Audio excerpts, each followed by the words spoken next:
That was smart. Good. Yes. You ready? Okay, I'd like to call a meeting to order of the Village Council of Corrales. Please put your phones on, turn them off or put them on vibrate. And then once you've done that, stand and join me for a pledge of allegiance. I pledge allegiance to the flag of the United States of America and to the republic for which it stands, one nation, under God, indivisible, with liberty and justice for all. Thank you. Councilor Miera, Present. Councilor Woolman. Here. Councilor Knight, Here. Councilor Alsabrook. Here. Councilor Burkett, Here. Councilor Murray. Here. So I need a motion to approve the agenda, please. So moved. Second. Do I have a motion and a second to approve the agenda? All those in favor signify by saying aye. Aye. Okay, all approved. First, we'll have approval of appointments. First is, or the only one. Oh, yes. Michael Roque, appointment to Planning and Zoning Commission. Mr. Roque, would you like to stand up here? I was waiting. I figured you were, because you have your notes in your hand. Does anybody have any questions for, yes, Councilor All Murray? right, thank you, Mayor. Mr. Roque, welcome to the council meeting. Thank you. You're my counselor. Have you looked at the land use regulations in the comprehensive plan recently? Well, the comprehensive planning I have in terms of going to the last part of the last meeting, as well as looking at what's printed about it in the paper. The land use, I'm fairly well versed in it. Okay, what do you think about the land use regulations? Do you think they are too much, just right, or you need more? Well, it's Or not my less? decision whether they're right or wrong. You make the laws. My role would be to listen courteously to the public, find out and exhaust all the things that they had to say about an issue on their petition, and then see whether or not they work with the law, Well, whether but- it's legal. Yeah, I what they're understand, asking. but you also have a chance of being on planning and zoning commission to make suggestions that the commission then can discuss and bring to us for approval, so forth. Absolutely, Okay. at your request. Do you believe that in the strict adherence to the land use regulations, or since you have a legal background, do you think there are gray areas that you might think about applying to? Well, the gray areas would be matters for the council. I mean, we could point out issues that would be coming up at P and Z where we were not clear on what the regulation said, but generally the regulations are pretty straightforward. Okay, this is just more of a hypothetical question. If by chance the chairman of the commission asked the village attorney for an opinion and they voiced their opinion, but you didn't agree with it, how would you react? Well, I know I might be putting you on the spot, but no, I mean, it's an interesting question. As I said, I'm going to hear all the evidence. I was a trial judge for years and I've worked in the legal system, but more than that, I have to get all the facts that are useful, make sure that they're treated and brought out in a way that is courteous on both parts, and that they feel like they've expressed where everything that they wanted to say that's germane to whatever issue it is. And then what happens is we just apply the law.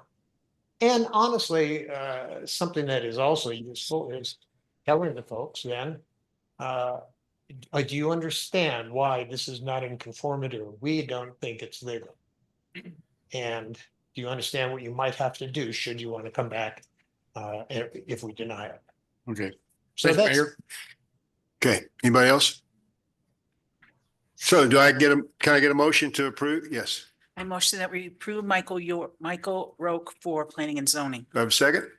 I'll second. So we have a motion and a second. All those in favor signify by saying aye. Aye. Any opposed? No. Very good. So only one. Okay. Thank you, Michael. I appreciate that. You are now up for planning and zoning. I just don't know if there's a vacancy quite ready for you yet. no, I know, it's housing. Thank you again for coming. I don't know. It's legal. It's I'm sorry, what? But of course, nothing to do. just a point of clarification, I guess. Is Mr. Roque, we just voted to appoint him to the Planning and Zoning Commission Correct. as a commissioner. Yes. So I didn't understand that last exchange. Well, there was a person who had, I had to ask, I forgot to ask Laurie today. I have to clarify that myself. But he was already on the agenda, so we left it like it Did was. someone retract their withdrawal? I'm not sure. I see.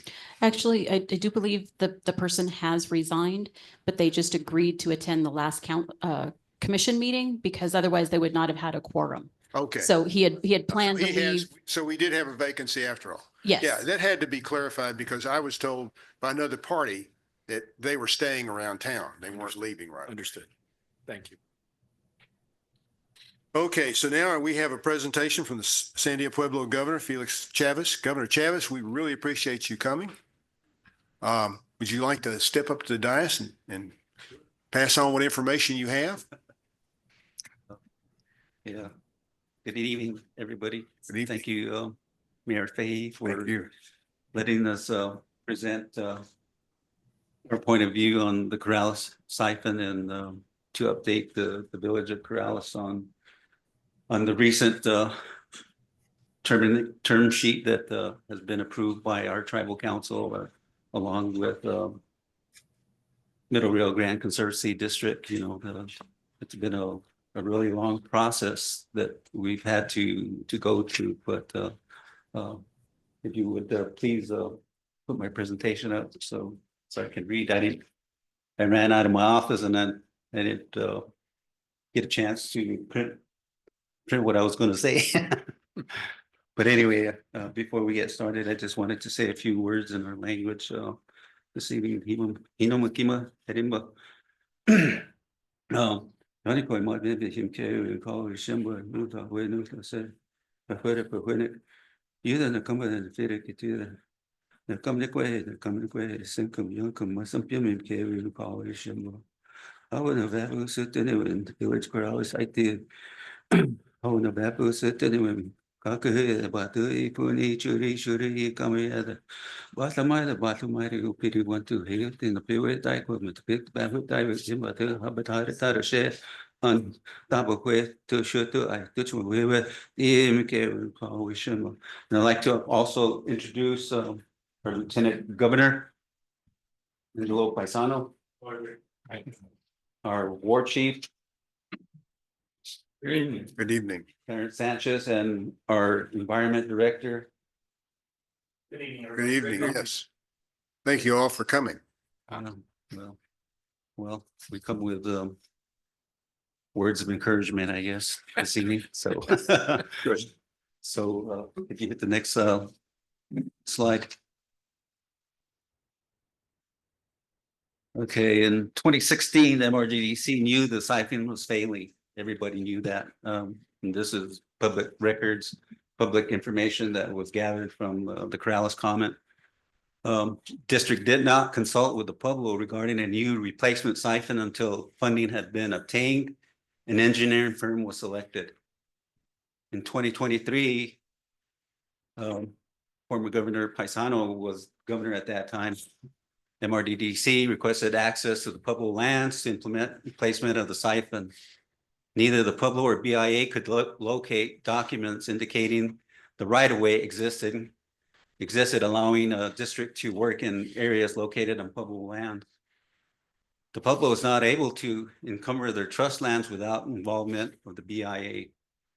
Once the Pueblo became aware that the new siphon was being replaced, we asked BIA to determine the existence of the right-of-way at the siphon in order to avoid trespass on tribal lands. The Pueblo met several times with BIA, urging them to finalize their decision in this whole process. Additionally, the Pueblo met several times more with MRDDC to apprise them of BIA's progress and to accomplish what we could relating to pre-construction work independent of the need for federal involvement. BIA at that time took several months, 9 months to be precise, to verify whether the district possessed an existing right-of-way. They could not do it. This meant only the MRDC would need a right-of-way, but also that they had been in trespass for nearly 100 years. on tribal lands.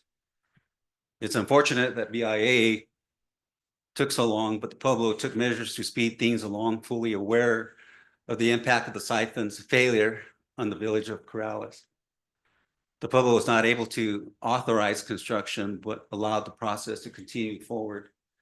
Again, at that time, when the MRDC made a request to the Pueblo to do test boring sites along the river to determine what was underneath the surface of the land.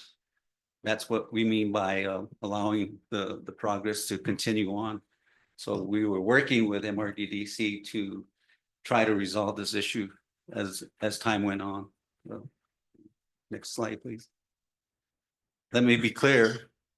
At no time did the Pueblo idly choose to wait, as has been suggested by others.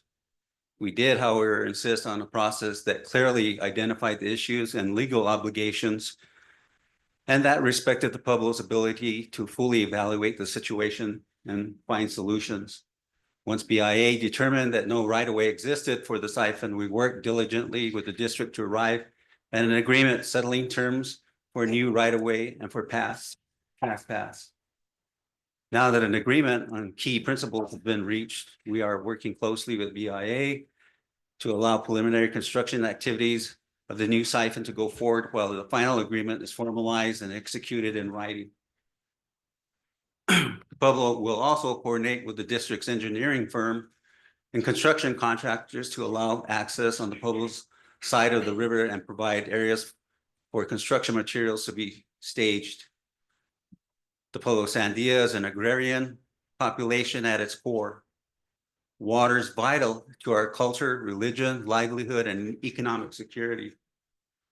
We continue to put forth a determined effort protecting our water security as well as sharing with our neighbors in the village of Corrales and others along the Middle Rio Grande Valley. I want you to know that it never occurred to us to withhold cooperation or stall the siphon replacement for any reason. We acted in good faith to do what we could to expedite the solution while preserving important sovereign and legal interests associated with the use of our tribal lands. So again, I'd like to thank Village of Corrales, Mayor Faley, for giving us this opportunity to present the good news and the progress that has been made along the way. There's a lot of activity that has taken place. And when I referred that we met with BIA, we had to jump through their hoops. We've met with those people countless times in meetings between the BIA and the Pueblo Sandia, likewise with MRDDC.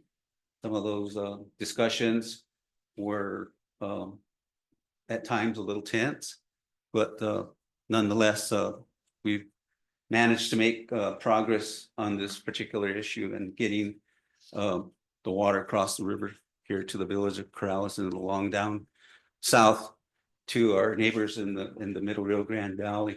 So, you know, it's been a long process, tiresome, but we never gave up.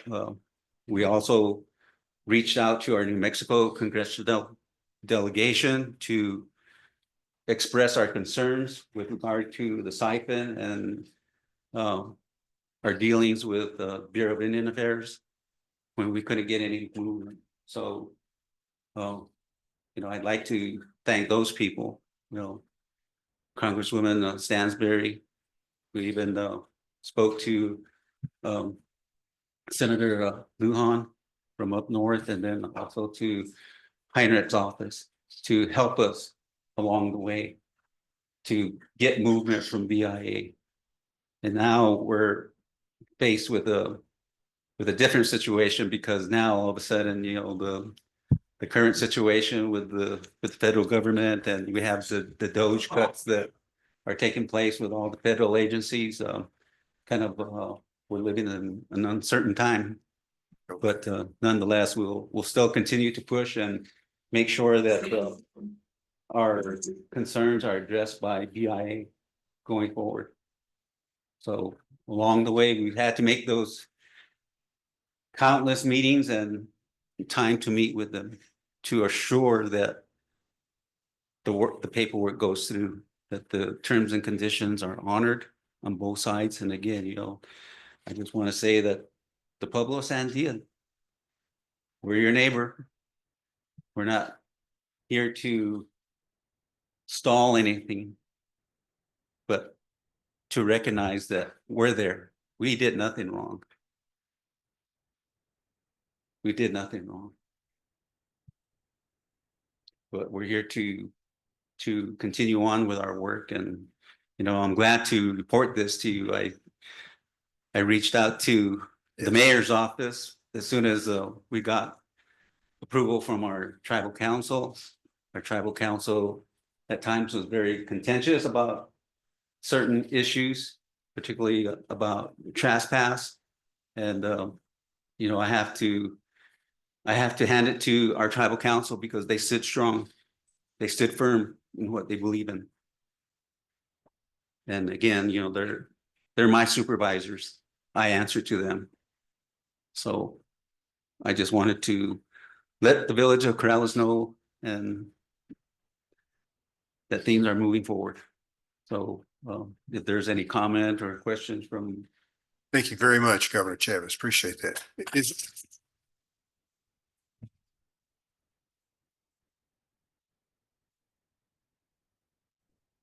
Dick, any questions from the council? Yeah. I think Councilman- John, Councilor Alsobrook had his hand up first. Oh, well, thank you, Counselor. Thank you, Mayor. John? Thank you, Governor and Lieutenant Governor and War Chief for coming tonight.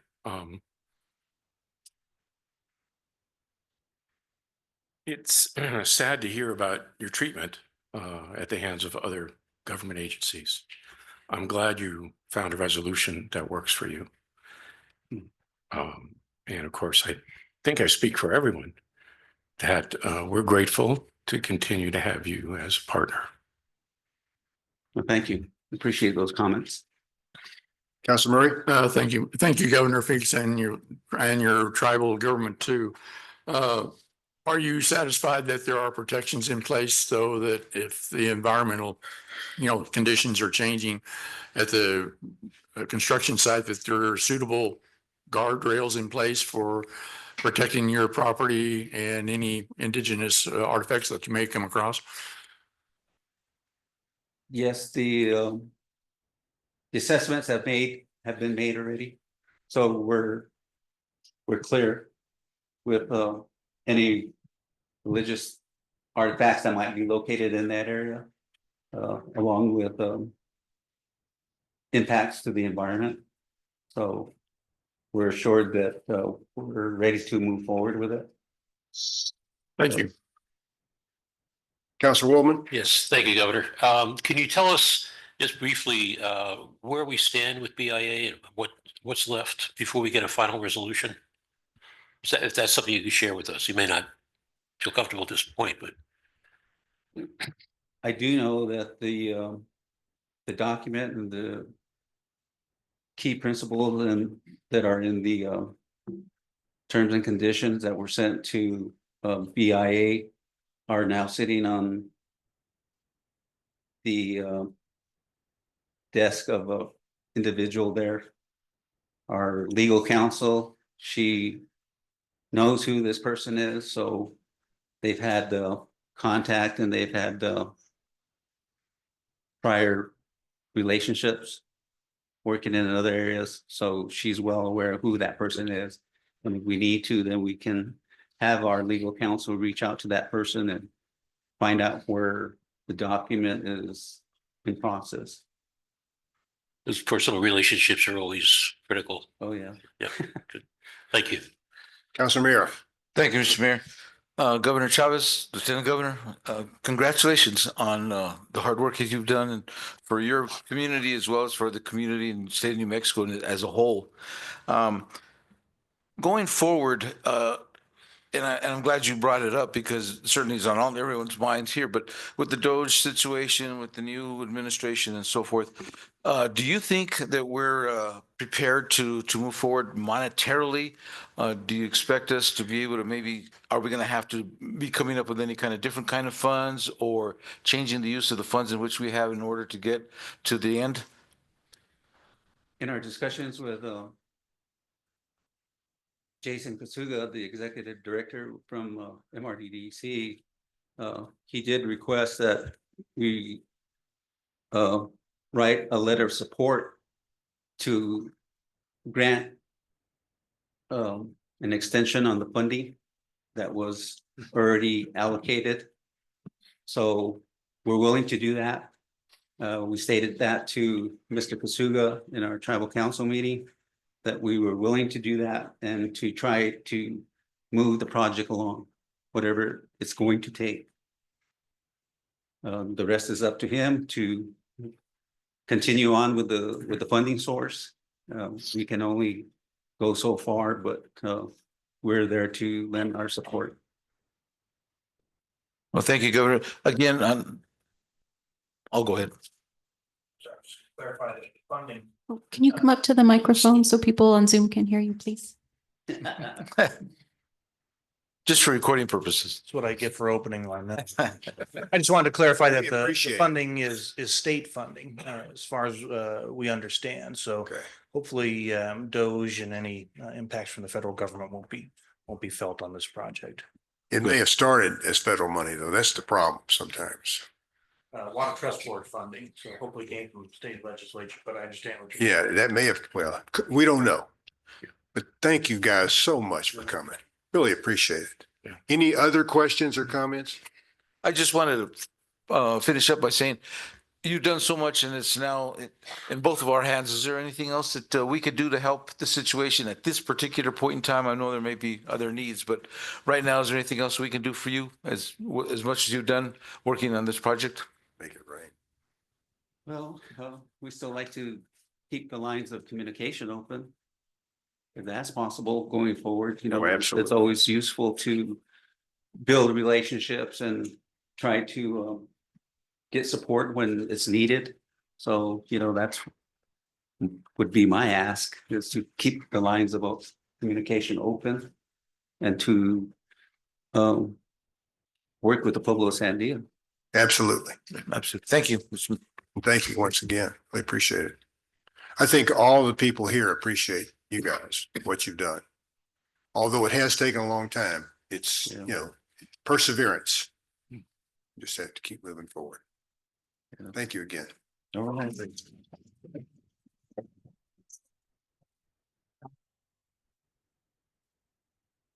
Again, thank you for providing Anytime. the opportunity to come before your Anytime, council and the as village long of as you Corrales need.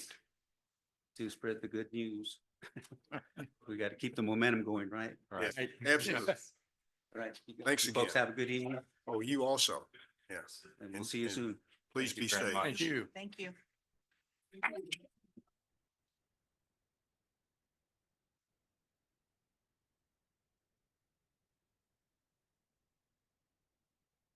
Okay, next is the Bicycle and Pedestrian Advisory Commission presentation. All right. Chris Newcomb. The most frustrating thing is that Paul couldn't do it. The most frustrating thing is that. It's a hard act to follow, Griff. This may not be in your top 10. They make sure. Are you bringing water?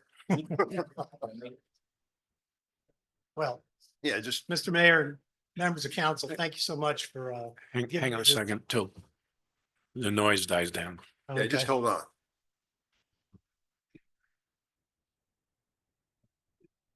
Isn't it amazing how things were done in the 1930s? Yeah, okay. We're having a meeting. I think you can start now. Good evening, everybody. As you're probably aware, I'm not a member of the Bicycle and Pedestrian Advisory Commission, but I'm presenting their recommendation this evening. I'm simple. Can you go and start the slide presentation? Thank you. I'm simply an interested and frequent user of the Corrales lateral, which, as everyone knows, but just in case, this is the acequia that runs behind the rec center through the Gonzalez Field, starts down at Cabazon and goes all the way up to the Romero Road. I do a run every other day on the trail, and I shared some of my concerns with the Bicycle and Pedestrian Advisory Commission, and they asked me to present to council. So we came up with a recommendation, and I'm going to go through that. First, I want to talk briefly about the current state. You go to the next slide, please. That is not the next slide. Sorry, there we go. Even I know that's, okay. So as I said, I'm a frequent user. I do a run up and down the trail. My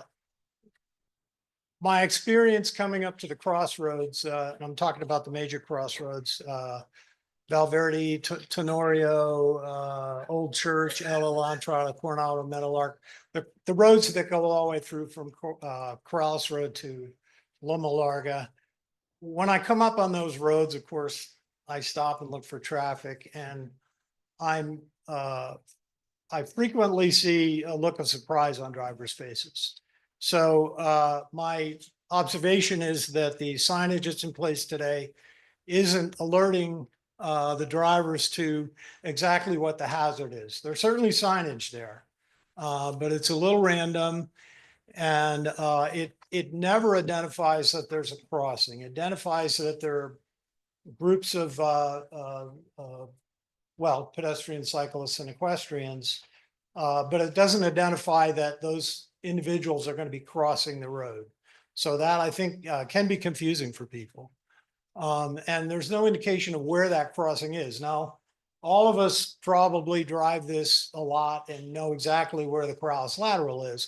But for somebody that isn't on that road all the time, it doesn't look a lot different from other driveways that enter those roads. The other issue I want to point out is there's a sign that's used quite a bit, and I've got some illustrations of the intersections. There's a triangular sign that's a bit of a eye exercise to read. It says yield to in the middle, and then it's got 3 arrows pointing in different directions, and then it's got icons for cyclists, pedestrians, and equestrians. And that's a bit of an eye exercise. Any questions so far? Okay, let's go Your ahead. choice of wording is interesting. Eye exercise. Oh, okay, well, just trying to get the point across. Yeah, you got it. Okay, of course, you're all familiar with the ownership of the path. It's the Middle Rio Grande Conservancy District. This is a sign that's on the trail that indicates what uses are permitted. Of course, we've got pedestrians, cyclists, horses, and dogs, and that's pretty much who I see all the time. As the weather gets warmer, the trail usage ramps up a little bit. It's never crowded. It's never even a little crowded. I would say now in the morning, I generally see someone else on the trail at all times, but we're not even close to each other. So there's never really an issue of too many people. And there's really, in my opinion, there isn't an issue of compliance with this sign. It was expressed in the Bicycle and Pedestrian Advisory Committee that the ownership or charter of the MRGCD does not authorize them to offer recreational resources. This is an observation. So the idea that we would call this a trail or a path is something that might get us in a little bit of trouble. So we structured our recommendation to try to not use those words, although I think personally that should be assessed, because to me it's used as a trail, and if we don't call it a trail, it may not be as effective as it could be. Any questions on what the MRGC is saying here? You know, they've got permitted uses. Their maintenance vehicles and backhoes and everything are only there once or twice a year. So they don't use these trails very much, but obviously everyone else does on a regular basis. Okay, next slide, please. So I took some Google Maps screenshots of Street View. Here are the intersections I'm talking about. You can see on Sagebrush, there's an equestrian sign, Valverde, Tenorio. Then on Ella, there's the triangular sign. On Old Church, there's no signs. I want you to look at Valverde, the upper center illustration a second, and you can kind of visualize that when I sort of pop out on the side of the road from behind one of those fences, people are surprised to see me. And it's my belief that signage could improve that situation. Now, the situation in Old Church where there are no signs at all, there are white lines across the road. And there's quite a bit of visibility on that particular road. So it just doesn't happen to be as much of an issue there. But I want to caution against using any kind of street striping, because if you think about it, in many cases, the road kind of rises up to go over the acequia, and therefore those street striping may not be as visible as they could be. So I think signage is a better approach.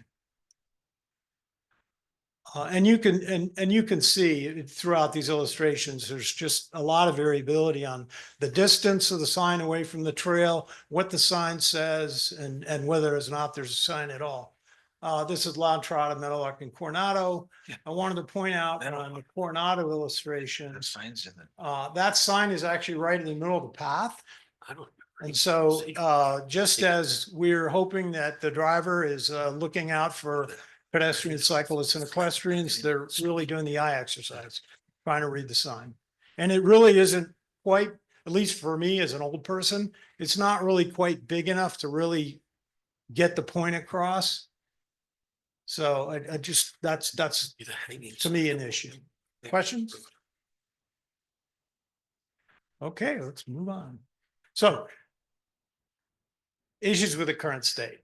Motorists don't appear to be aware of, they may be aware after reading the signs that they're to yield to pedestrians, equestrians, and bicyclists, but they don't actually know the nature of the hazard. Are they sharing the road? Is there an event coming up? Are the people crossing the road? Where exactly are they supposed to yield? They don't know. In addition, I mentioned the issue with the triangular signs. I've seen many instances where trail users aren't that careful about entering the side streets, and they'll just blast through on a bicycle or something. There's a recent uptick in e-bikes, which I think, as far as I can tell, are perfectly legitimate on the trail. There's groups of e-bikes that I've seen, you know, they actually can go pretty fast, and they do, and they're not always looking for traffic. So I see those as the issues, and that's really why I'm here. To me, it doesn't affect my run. It's not something that really affects me. I can look both ways and avoid cars, but I don't think that's always the case with everybody. Questions? Okay, let's move ahead. Okay, so I met with the Bicycle and Pedestrian Advisory Commission, and I apologize for using commission and committee interchangeably here. This is the recommendation we came up with. Consistent approach to signage that clearly identifies the location and use of the crossing to motorists through east-west streets. I listed the streets there. For each street, we're recommending 4 signs, 2 in each direction. 1 sign 150 feet in advance stating ditch crossing. And this is the language we came up with to align with our understanding of the limitations of MRGCD. That's probably outside my pay grade to talk about that. I'm not really familiar with, you know, the MRGCD. 1 sign at the crossing with an arrow that indicates where the crossing is. And then sign dimensions conforming with U.S. Department of Transportation Federal Highway Administration guidelines, which are in general what the village uses already. If you look at the fire station or other crosswalks in the village, we always have those triangular yellow signs, and they always look the same. People are used to them. They're plenty easy to read, and they get the job done. So signs placed in the village right away, and then I think it would be useful to leave the existing signs in place. I think they give an idea of what, you know, what kind of traffic they should expect. And that's the recommendation. Any questions? Yeah, Zach. Appreciate you doing that. So my kids are also on the ditch quite a bit, and so I'm very interested in making it safe. the recommendation for the sign verbiage is just to avoid specifically saying that it's a pedestrian trail or there could be bikes on there, because I worry a little bit that ditch crossing doesn't convey the full message of what we want people to take from that sign. But I do understand that as far as MRGCD is concerned, that's a ditch. It's not a trail. It's not a pathway. It's not a thoroughfare of any sort. Is that kind of what the thought was when you guys came up with that verbiage? Yes. Yes to everything you said. Do you think if in a perfect world, is that the verbiage you would use if MRGC was not a concern? I would call it a trail. Okay. I think it's used as a trail and it should be used as a trail. I think MRGCD wants it used as a trail. It's just a matter of, I think it was just a semantic Okay. issue. And again, I didn't reach out to MRGCD, so I can't speak to the degree that that's an issue. My hunch is on their signs, there's pictures of horses, pedestrians and cyclists that probably it's one of those questions we could ask and probably get a pretty favorable answer to. So hopefully that's something we can do if we do decide to move forward with this, is maybe make it more specific to what we want people to know when they're coming up on a ditch crossing. That would be great. Thank you for doing all this. Councilor Mier? Thank you, Mr. Mayor. Thank you for your suggestions. Appreciate the hard work you've done. If I heard you right, because that got my attention, agreeing with everything you said, but you also said if we're the walkers, bikers, or whatever, coming this way as opposed to going that way, that maybe we need some signs too to slow down a road ahead on the trail itself coming in. Did I hear you say that you had some concerns about that too? If you're a bicycle, you just keep running right on by. You don't even know that there's a main street right ahead of you. Did I pick thought that about up? that and common sense should prevail. Right. But did I hear you mention that? That was the question. It's true that not everybody looks for traffic. And I hesitate to suggest that we start putting signs up on MRGCD property. Because I don't know, I get the feeling you could probably go nuts with signs and have them everywhere. And I think it would take away from just the beauty of it's a fabulous place to run. It's shady, it's quiet, it's just great. And, adding more signs, I don't think would make that better. Okay. That's my selfish personal opinion. Okay. On that, Mr. Mayor, guess another question, or actually maybe to the own administration. I don't know, because you bring up good points where they can and cannot do. I know the South Valley has their issues with the trails and the name of the trail.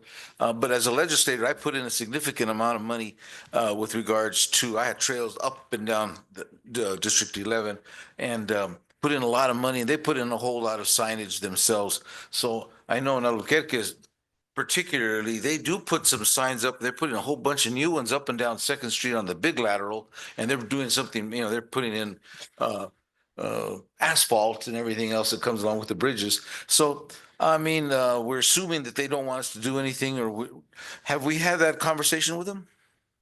Yes. You want to share that with? They don't want us to use the term trail. And they've been very clear about that one. Yes, very clear. On more Councilor than Knight. one occasion. Thank you, Mayor. I noticed as you put up the different roads, most of them did have a clear line of sight if you're on the main road and looking towards the ditches, but Valverde really didn't. I could see, like you said, when you come out of that trail into Valverde, it would,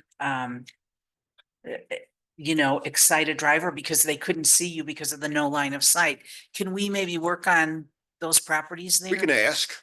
The other issue is, and I neglected to point it out, I took the screenshots from Google Earth Street View, and many of those were winter shots.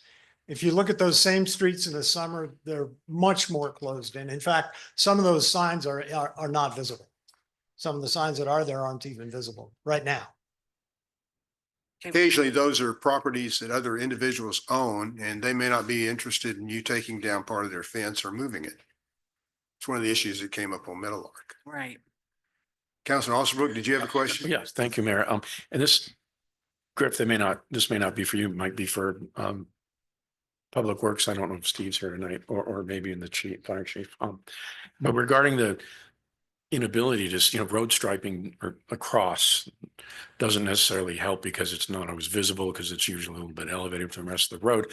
I'm wondering if somewhere back where you might think of the sign, 150 feet back, whatever distance is appropriate, we might put in rumble strips or the little, little low half domes that, just vibrate your tires a little bit.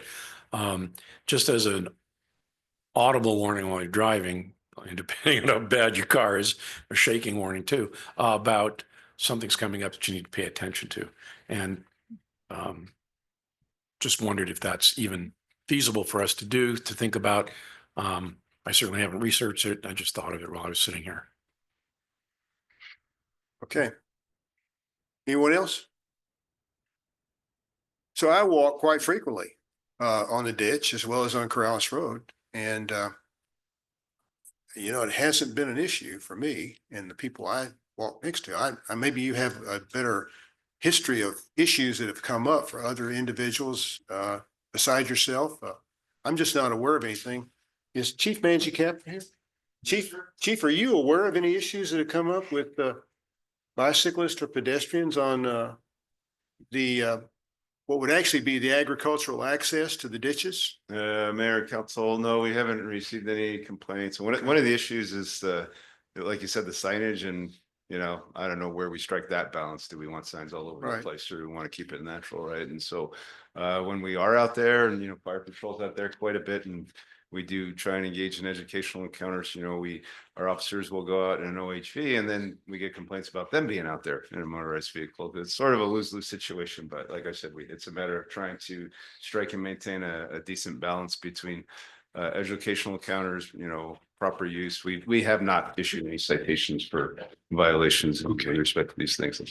Well, we can certainly, discuss that, get more information from MRGCD. We do talk to them periodically.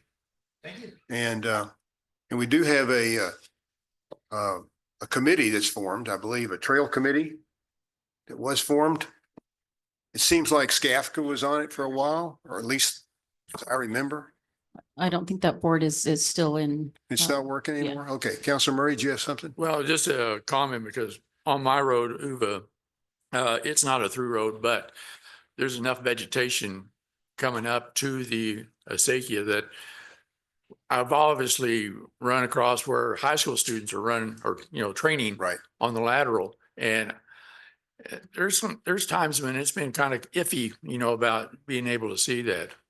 And I understand where Mr. Newcomb has come from. Now, I appreciate that too, because I think it's important that it's just a safety issue. Yeah, proactive as opposed to reactive. It also fits into the safe action report, or for the Mr. Cog, what they're working on too. So I think it fits into the scenario there where it's going to work well. Okay. Anyone else? Griff, thank you very much. Thank you very much. Did you have more that you wanted to add? Or is that? No. Okay, thanks a lot. Appreciate it. Okay, so now we have Deputy Fire Chief Tanya Lattin, who's going to talk about hazard mitigation plan.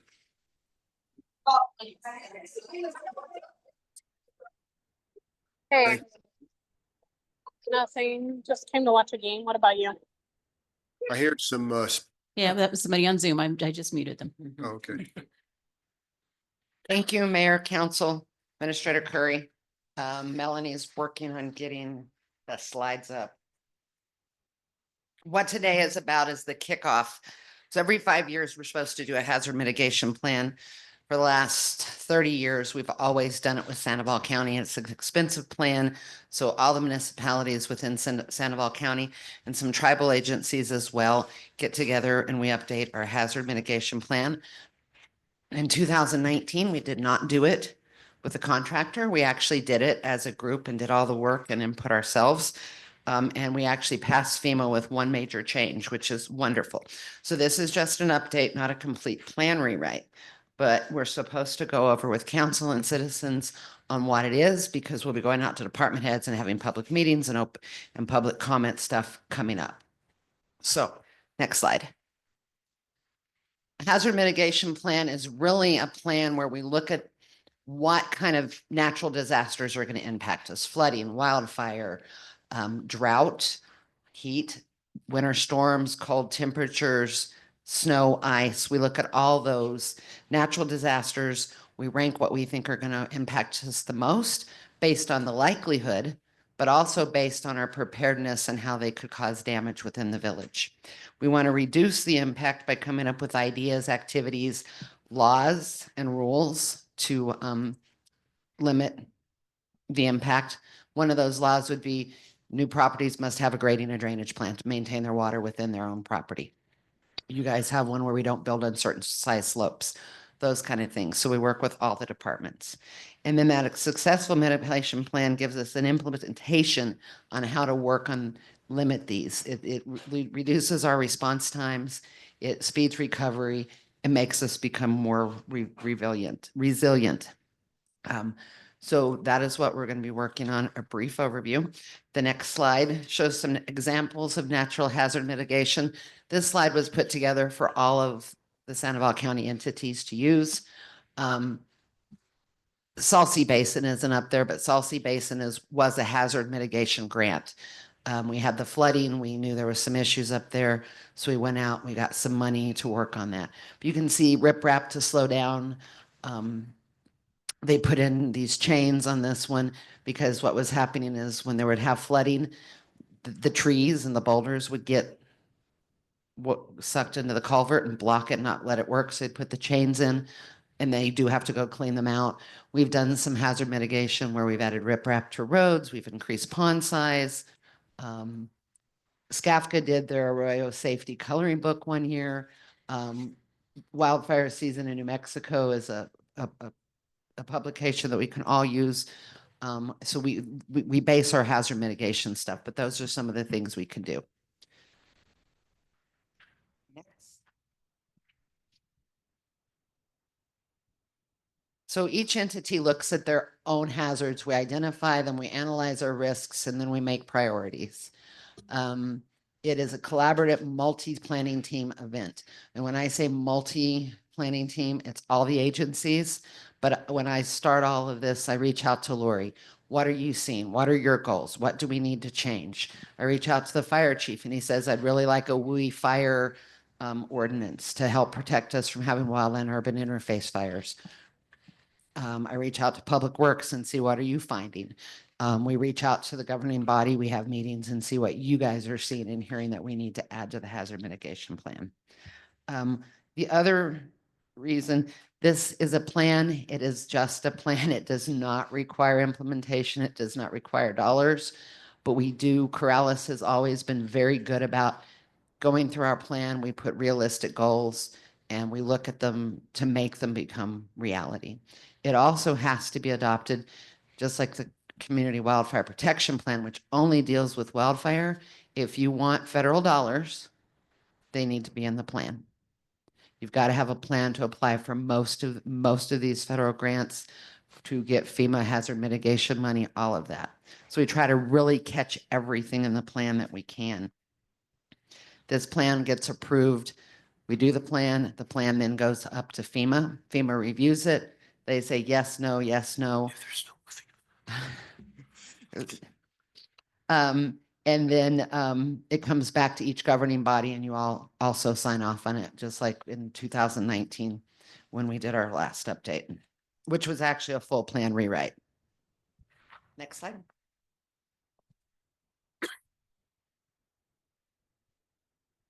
As you can see, our plan expired in 9/24. I was actually in contact with Sandoval County and working on updating our own section of the plan and having you guys look at it and send it to FEMA when their federal funding grant came through and they said, hey, we're getting a contract. Because I didn't want us to miss out on any. Last time it was Town of Bernalillo, Village of Corrales, Jemez Springs, City of Rio Rancho, San Ysidro, Pueblo of Jemez, Sandia, Santo Domingo, and the Southern County SCAFCA were also. I do know this year we're picking up Santa Ana is planning on joining the plan with us as well. We have identified 6 natural hazards that we're looking on. Dam failure, and we do have, when we talk about dams, it's not just like Cochiti. We have high hazard dams above Corrales. So we plan for those. Those are the Skafka dams. We actually did a tabletop on those recently. Drought, severe weather, which is going to be temperature, hot and cold, hail, lightning, winter storm, severe wind, wildfire, and flooding are going to be the 6 natural hazards that we look at.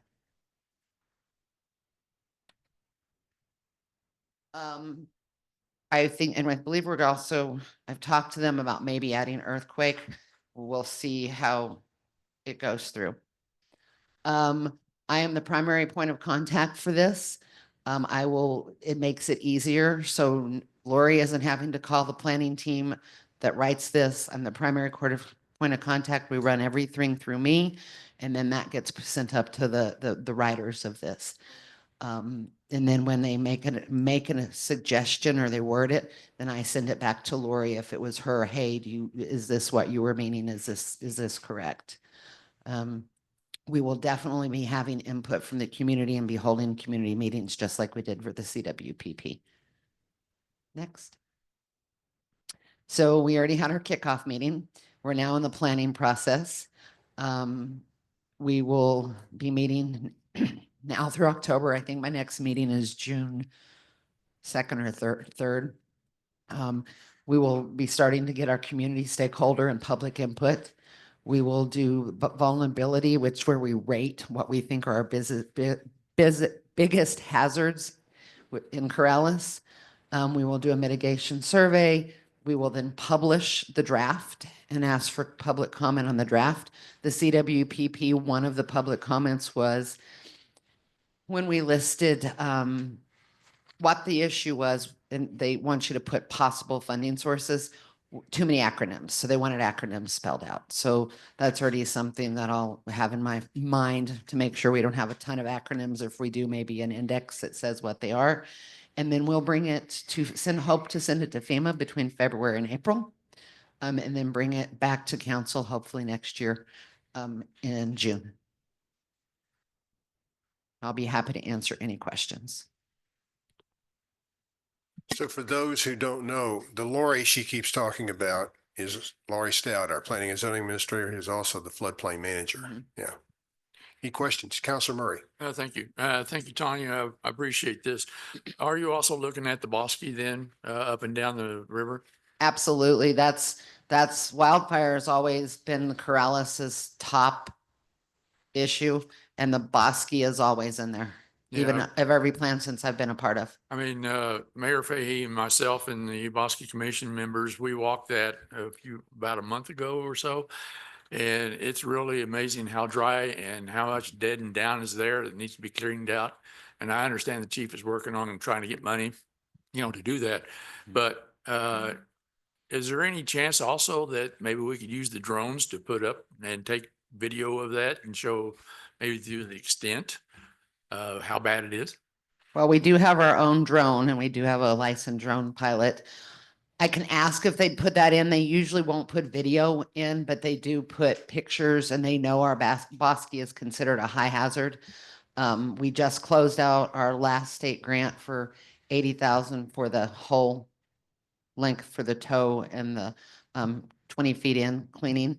Chief 30 working with state forestry to see what kind of money he can get for this next cleaning project.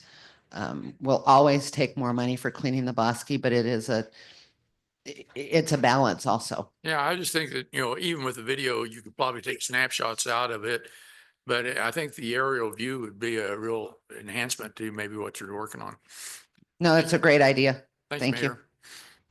Thank you. Yes, sir. Council Ostenbrook. Thank you, Mayor. Tanya, you mentioned that the existing mitigation plan ran out in September 24. So June 26 is a long way off. In that intervening time frame, are we just non-compliant and we just don't have a plan, or does that one continue by default? It actually can continue for 1 year, 1 year forward by default. Okay. It does, but I had already started rewriting ours and going, well, we'll see if I can just get a Corrales plan through, because Sandoval kept waiting on their grant, because the plan's probably, and don't quote me, if you want an actual amount, it's probably about 160,000 is what they're paying. So that's why we did the last one with their former emergency manager. We all just sat down and he did a lot of typing. But we did a lot of, I had to send the weather data instead of now the contractor pulls all the weather data and does the averages and the predictions. We had to go find all those. So I do like that they are going to do the plan. Thank you. Anyone else? Tanya, thank you very much. Yeah, thank you. Thank you all. Okay. Oh. Now that old dog balloonist again is coming back. It's time, Mr. Curry, for the administrators. They love you. Yeah, well, you were wrong to tell me that. I know. So, Councilman, just before we start, just a more detailed answer to your question about trails. Yes.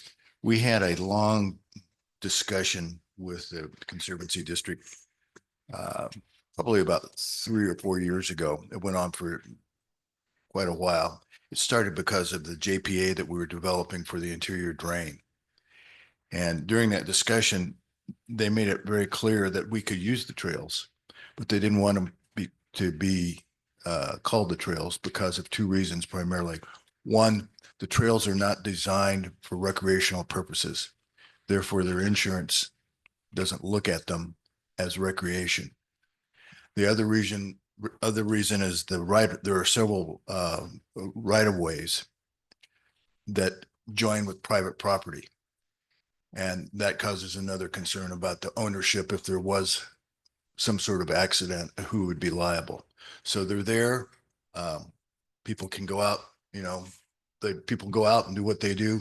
They just said that if we call them trails, we're going to have to enter into a whole different sort of agreement that would take a lot of time and a lot of money and create a lot of liability for the village. Thank you. Okay. Tanya, you're up. Again. She's saving me from spiders. Spiders are good. Be nice to Yeah, spiders. it had babies all over it, so she was getting all But those. you know the song Carly Simon, Spider Up the Water Spout. Thank you, Mayor, Council, Administrator Curry. And I am an animal lover. Just not spiders. Well, it looked like I was going to crawl up her leg. Thank you. Jolene noticed it. Okay, so let's thanks for having me back up here. Let's start with measles. We are now up to 78 cases of measles in New Mexico. Sorry, 79 with 6 in Sandoval County. There have been a lot of exposures in Sandoval County based on where these cases have been. If you have any questions on if you might have been in one of those locations, the Department of Health website has it, or you're welcome to reach out to me and I'll send you the list. Just a reminder, vaccinations work really well. 97% effective for measles. If you were born mid-50s and before, you most likely had measles, but find out. I know some people who haven't, but then they never got vaccinated. There's a really simple blood test. It's a blood titer that you can take to see if you have an immunity to measles, mumps, and rubella, because it is a 3-in-1 vaccine. If you were born like I was in 1969, you were out of school before the second shot became available. I had to have a booster. We ran titers on all our firefighters, and most people between 45 and 57 all needed a booster if they hadn't already gotten it for another reason. So you can get with your doctor and get that, find out if you have immunity. COVID is still low, which is good. In New Mexico, for the last 7 days, we've had 161 positive tests at a doctor's office. We've had 24 people admitted to the hospital. And they're not, I'm not getting death reports anymore, but we do have a 3% positivity rate, which is still pretty low. There's some new variants coming out. The WHO, the World Health Organization, is watching to see if they're going to have vaccine breakthrough. We'll wait and see how that's going to go. The fall vaccine. So right now, the FDA and the CDC have said 65 or plus can get a vaccine, or people with underlying health conditions. They have not yet said what those health conditions are. Previously, it was overweight, asthma, diabetes, those kind of things, but they have not said what those are yet. ACIP has said that they want the which is an advisory committee on vaccines. They have said that they want it to still, the fall vaccine to still be a JN1 lineage, which is what the vaccine we're getting now is still a JN1 lineage. They would prefer it to be an LP 8.1, but we don't know if that's going to happen or not. And one of the issues is if they change the strain, it looks like may make them do clinical trials before they release it, which may mean there's not a vaccine in the fall for anybody. I'm trying to follow this as closely as I can. Bird flu, as of May 16th, there were 12 new outbreaks in dairy herds. Texas got its first 2 new outbreaks since December of 24. The other 10 were in Idaho. No other announced human cases, and regular influenza, the human influenza, is still at a low level. I'll be happy to answer any questions. Counselor Knight. Thank you, Mayor. Well, Tanya, I saw you on TV the other day. You were at Siphon Beach. Were there a lot of people using the beach as a starting point for river recreation? And also, I know the airboat was out there. So did you get to use that at all? Chief was out there all day Saturday, half days, all day Sunday, and moderate activity, I think you would say, Chief. Yeah, moderate. I was only out there on Saturday for a little while. I was in the office the rest of the time. I went out for the media. No rescues. We had no rescues. Most people were behaving and following all the rules. A couple people smoking. They were all nice when Chief told them you can't do that, except for one. Yeah, except for one. But it really was not it wasn't busy. A lot less activity. When I went out for the media at 2:00, they'd had about 15 people as all kayak through or float through. We did have one group that was on raft floaties all tied together. The airboat pilot said, hey, you need to pull in. You can't go over the weir. They told them they weren't going to listen to them. Then they heard the water. They saw it. Camera, I thought, might show that because he got their panic. He actually had me come over and look at the panic in their eyes as they saw the weir, but they did get out and go around. So, but luckily no rescues. Hopefully it stays that way. Thank you. Thank you. Next up is Steve Lescu for a brief update on Meadowlark. Mayor, councilors, Administrator Curry, we got a couple of projects going on. So Upper Meadowlark, Albuquerque Asphalt actually scheduled Road Safe to pick up the closure signs the 29th, which will be Thursday. We're still gonna have some odds and ends stuff, so the path won't be open, but the road will be open to traffic minus any kind of punch list items that might come up. Lower Meadowlark as of today is closed to through traffic. They started potholing Lower Meadowlark. They're looking to pulverize by the end of the week, and they're anticipating roughly 3 weeks for Lower Meadowlark. Loma Larga drainage, they started today as well. So now since that manhole used to dead end, they're gonna tie into that manhole, bring a 30-inch pipe around to daylight and have it run down Loma Larga and eventually go into the Paseo del Corrales pond.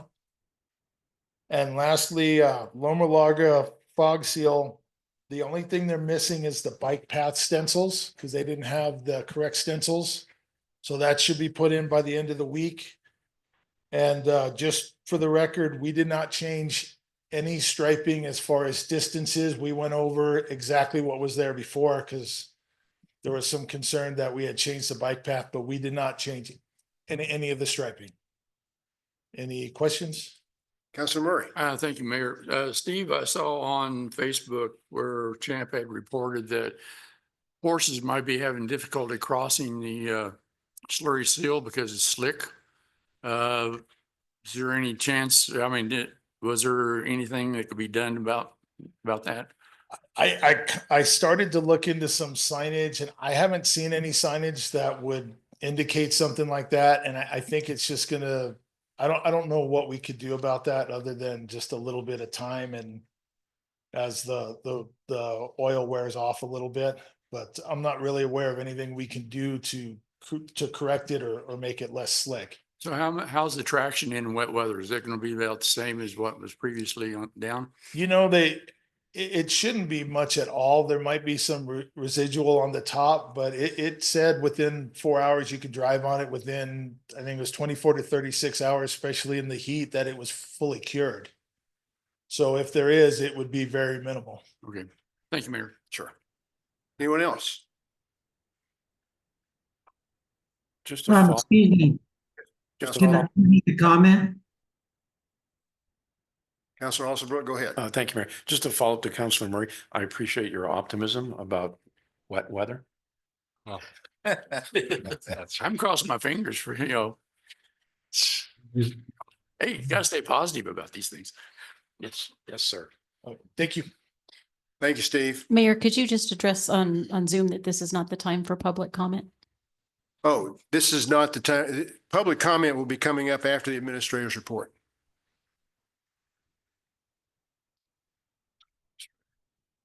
Sky, you want to give an update on business permits and lodger's tax?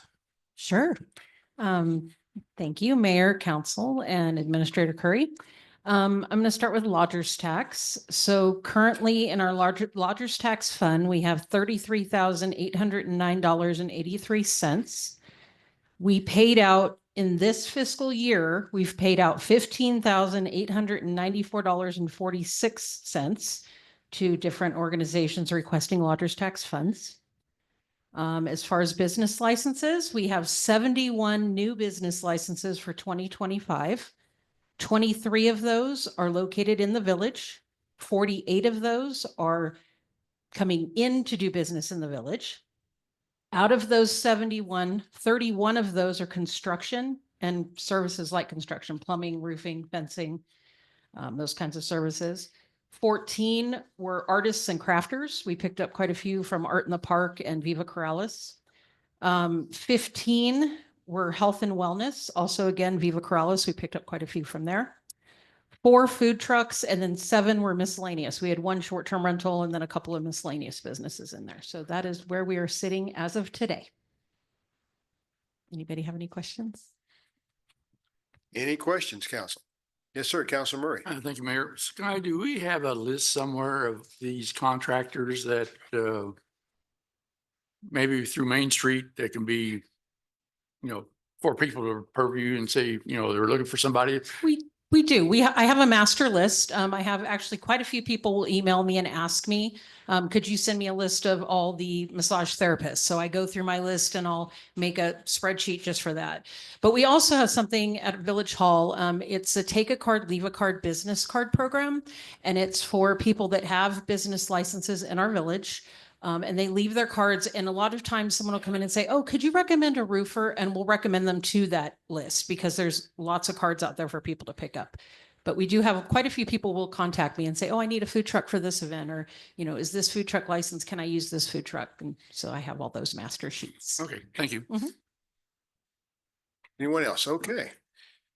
Like Angelo Gutierrez from Main Street, did you want to speak a little bit? Thank you, Mayor and Council and Administrator Curry. I think the purpose of our being here tonight is just to stand for any questions on the quarterly report that was submitted for the third quarter. And then obviously any questions about maybe Viva Corrales, if anybody has any. Yes, sir. Councilor Wellman. Yeah, I had one quick question.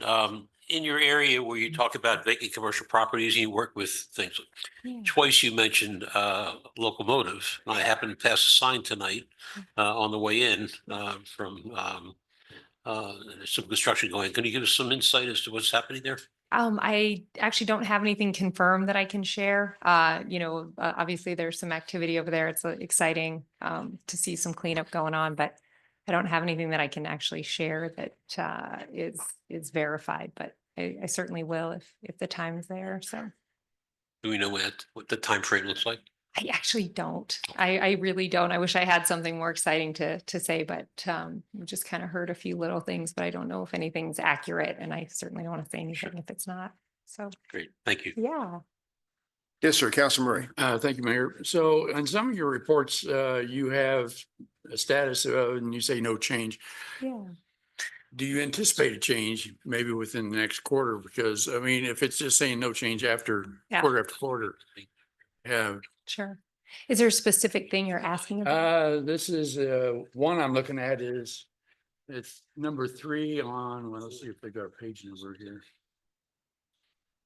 49, but basically it says, increased number of recipients for this week in Corrales. And then you say no change, Okay. after Yeah. your statement. Well, and I think, the quarterly report reflects the service contract, which is something that goes back kind of before my time. And some of the things I've left on there simply because they had a historical value to them. But certainly they could be omitted at some point if they're not, currently relevant. And I think what you're referring to there is maybe like the newsletter. Is it something like that that used to go out, but doesn't now? So Yeah, you may want to take a look at that and see what, what you can, sure. what's not being benefit to you. Yes, I appreciate that for sure. Thank you, Angela. All right, guys, thanks. I just wanted to report that we're waiting on the state to do the electrical permitting for the swimming pool.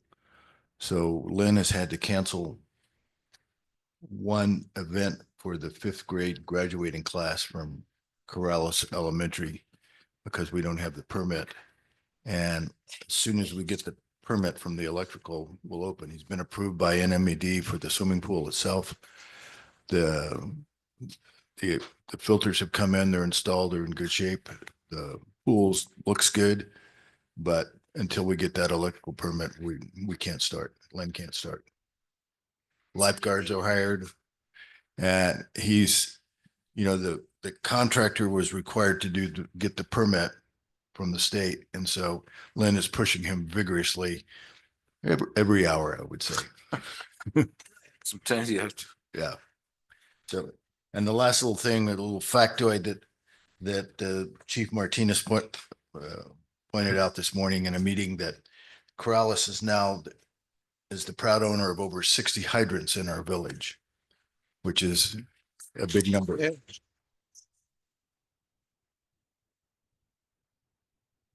Excellent. Yes, sir. This is a quick question for Mr. Curry. I noticed in one of the reports that Lynn had posted that they were seeding one of the parcels of land. I don't know if it was the Anderson or the Gonzalez property. And they were in the process of flooding. So where's that water coming from? And- We have water rights and it comes off the ditch. Okay, but we do not have, again, site plans for those properties yet. And yet we're still doing work on those properties. We're planting grass. I understand that, Mayor, but And a site development plan is in the works. We actually have a plan. It just has to go before planning and zoning. yes, but typically site plans are approved, then. Planting grass. I understand that, Mayor, but the point is site plans, then work, not work, then site plan. Okay, That's my comment. thank you. Mayor, Oh, sorry, Councilwoman. yeah, I'm just wondering if we have an update yet as to Amy Bell coming before the council with her report. No. We will have a possible date sometime later on this week that we know about, but right now, nothing. Yeah, thank you. You through? Oh, okay. So now we'll move on to Corleone's Forum. This section is for informational purposes only, not for discussion or debate, to inform the governing body of an issue or concern that would not be addressed on the agenda during the business session. There will be a 3-minute time limit for each speaker. So your list, Melanie? Yes, we're going to start with Zoom tonight. We Okay, have Garrick Mays. Garrick, if you could state your name and address for the record, you will have 3 minutes. Hello, I'm Garrick Mays. I live at 203 Peoria Road. And what I'd like to address right now is the current, begin the process of actually paving Peoria Road on And currently the process of what they're actually doing is they're actually just grading the road. And the process of grading, it's really, you know, the way it works is they're grading the road to get rid of some of the divots and stuff that happen over the larger rainfalls. And that doesn't quite work the way I think they hope it does. It does lower the road level to the whole level, but it's starting to create a bigger ditch where the water can actually just kind of sit there and soak in as mud. You know, not only that is what's happening is there used to be rock there from what I understand. And now it's actually creating a finer dust in the process of going through, which we're going to get cars, you know, that are going to go full blast through the roads and they're just kicking up a lot of roads. You know, I've seen a couple of them just blare on by or spinning out in the dirt for that particular reason. But as far as like a safety concern, you know, I haven't addressed any safety concerns as far as they're going. You know, the only safety concern I can see is when they're trying to stop and when somebody's crossing that ditch, there are blind spots actually going on through there. You know, I know myself, I've actually come across a runner that was actually going slow through there. We did not see each other until he was there. Fortunately, I was going slow enough I could stop as he's crossing the road over that way. But that's all I wanted to say on the issue. I'm for paving that road, but I understand it's a long process. But I'd like to see the process go forward, at least with grading it appropriately to start off with, so that it's not lowering the road level to what the whole level actually are, and then kind of start from there. And from my not a concern from my perspective, I'd like to work with anybody that's actually in favor of it as far as the residents go, or as far as the council is actually concerned. But I do understand there are budget restrictions to that, and this is a long process. So I'd like to get the process started, and that's all I have to say. I'm sorry, was that Perea Road you mentioned? Okay, Correct. thank you. Thank you. Okay, up next is Raul Vigil. If you'll come to the podium, state your name and address for the record, you will have 3 minutes. Thank you.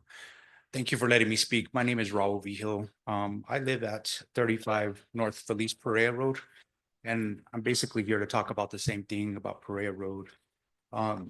As we know, it's right across from the elementary school, and it's the only way that I can get to my home from the main road.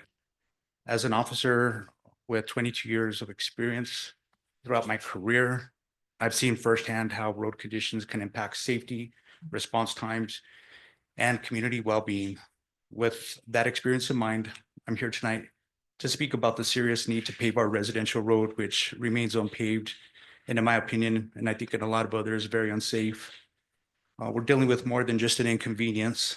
We're dealing with dust that fills the air, affecting not only visibility, but also public health. We're dealing with deep mud and rutting when it rains, turning a simple trip into quite a challenge, to say the least. This road is not quiet. It's no longer a quiet road anymore. Nearby business, Tsusuke Stucco, and it looks like another business is coming in that that's right across the street, uses it heavily, sending work trucks and equipment up and down the street throughout the day. Vehicles are frequently parked on the roadway, creating blind spots and narrowing the passage for others. And emergency vehicles, God forbid if we need them. We also have children walk down this road daily. I cannot stress enough how dangerous this is, especially when there's no shoulder, no sidewalk, and vehicles are forced to maneuver around parked trucks on loose gravel and dirt. Looking at it from a broader perspective, just using statistical data, according to the National Highway Traffic Safety Administration, unpaved roads like the one I'm referring to are statistically dangerous, more dangerous than paved roads. They account for a disproportionately higher number of fatal crashes and pedestrian incidents, especially in rural and residential areas. Poor traction, uneven surfaces, and limited visibility all contribute to that increased risk. Paving this road isn't about aesthetics. It's about public safety, accessibility, and long-term cost efficiency. I'm urging the city council to consider taking the next steps to go forward with paving the road. Thank you for your time. Oh, and there's one more thing, if I can. I took some pictures, just if you'd be willing to look at them, just to show you what the road looks like when it rains. And then all the construction vehicles that block the roads in the morning, throughout the day. And these are just a few of the pictures. So if you wouldn't mind, if I can bring those up, that's all I have to say. Thank you. Thank you. Yeah, if you want to leave those with Melanie, she can make sure we all get to see them. Awesome. Thank you. Mayor, Oh, yes. would it be excuse me, Bill. appropriate to ask Steve what the status is of Pereira Road, the paving? There is no plan, there is no design at this point. You can ask him, but that's basically what it is. I mean, we actually just got the road. We just got the. We just got the road. We haven't really. Yeah. Steve, go ahead. Yes, I'm sorry. Mayor, councilors, Administrator Curry, yeah, like the mayor said, it's not designed. There's no plans to get it designed yet. We just got it. I've graded it once or twice. We really haven't done much with it, to be quite honest. But we agree. We just as soon pave it. And it's on the list. And yeah, I mean, we just as soon get it paid. In fact, you think we'll get shot at for saying this? We just as soon pave all the roads. But that's another story. I was fighting words. We cannot afford it. Get the torches. Anyway, Not my rate. yes, sir. Thank you. Steve. Moving away on the Group W bunch. Just a quick, just to make sure my memory is correct, I'm pretty sure Perea is a designated safe route to school as well, correct? So I don't know if that opens up any additional pathways for funding because it is, we had this discussion when we were talking about the liquor license at Locomotive years ago, that putting a liquor license on a safe route to school was, I mean, with other problems, was certainly a point of consideration, but it may open up some additional funding options because that is a designated safe route to school. I'm not aware of that. I'm almost certain that's true, but I would find that hard to believe because it was at that time a private road, yeah, interesting. even though it wasn't a private road. No, that makes a lot of sense. Right. Yeah, Lady Liberty is blind. Well, what can I say? Real quick in the middle, Mr. Mayor, there's paving and then there's what they call, just the shavings or whatever. Oh, you talking about wrap, recycled asphalt? Yeah. Yes. Asphalt Crush- the- shavings. Crusher fines. Not the pressure fund. The asphalt That's- pilling. Yeah. Does Yeah. that take all the preliminaries that it would for regular paving? You know, this is not question. for discussion. It's not on the agenda. Yeah, This, as we said, this is part of the Corleone's Forum. It's not for discussion or debate. And so that is something worthwhile talking about in the future. I think it's perfectly fine, and discussing paving roads is always worthwhile. It doesn't mean we will. It just means it's worth discussing for each different situation. And Who's next? paving Perea is on your ICIP list, so you can rank it accordingly. Yeah. Okay, up next is Sam V. Hill. Sam, if you'll come to the podium, state your name and address for the record. You will have 3 minutes. Thank you for allowing me to say a few words. And I won't take up a lot of time because I think most of the things that I'm concerned about have already been mentioned either by the person that was on earlier and as well as Raul. I do live off of Perea Road, and 3 of my biggest concerns are, number one, the dust that is produced by the traffic that comes through Perea Road. When I first moved here, I didn't realize that the traffic would increase to the point that it has in the last few years. There's a lot of people that live there on Perea Road. So secondly, I really appreciate the gentleman that paves or not paves, rather grades the road there. It has helped, but the dust continues to be a problem. It just doesn't go away, especially with the dry weather that we have here in New Mexico. The other thing is potholes, which I mean, once we get a rain or something like that comes up, we get those potholes again. The third issue is parking on the street. I'm an older person. I have a problem sometimes when I'm trying to get on actually off of Perea Road onto, I'm going to say Alamosa. Alameda, because there's parking on both sides of the street. So you really kind of have to be really careful because you can't see that oncoming traffic. And especially this is about a couple of times a day that happens because we not only have the school there, but we also have a business right on the street there. I want to suggest that maybe some signs, no parking on the street would be helpful. I don't know, but, I'm willing to say that probably anything would help for the situation at this point in time. But that's what I wanted to bring up. And I, again, appreciate you listening to me. And I thank you. Sure enough. Thank you. Thank you very much. Okay. Up next, and Carolyn, I'm going to apologize if I mispronounce your last name, but Carolyn Hunt? Wind. It's not spelled like that. Ah, okay. My apologies. If you Okay. could state your address for the record, you'll have 3 minutes. Sure, I live off of at 35 North Feliz Pereira Road. Pretty much the same concerns. I'd like to raise an ongoing concern about a local business, which is Tezuka Stucco on a road that continues to negatively impact daily traffic and quality of life for the residents. Every morning and evening, especially during rush hour, they park vehicles along the roadside and have people just standing around, which clogs up an already narrow route. There are times I have to wait for them to get in their vehicles to move it out of the way, if they even do that. This makes my commute to and from work frustrating and unnecessarily stressful. Additionally, they keep a large dumpster in their parking in plain sight that they do through the weekends.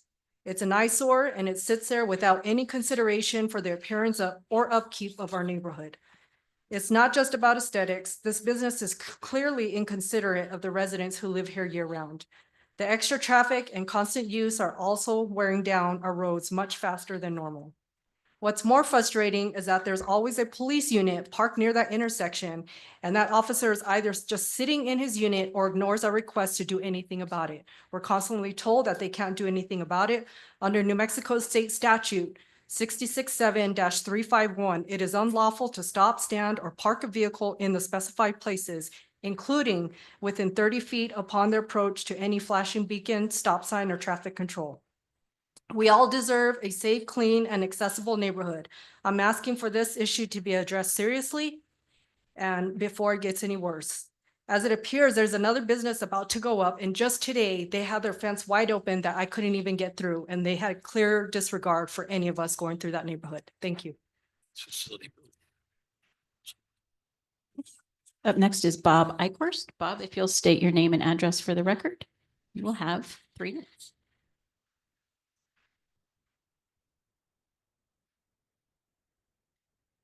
Bob Eichhorst, I live in Corrales. I've missed the last 3 months, so I don't know what has happened. Did you guys vote to change the village seal? Who changed it?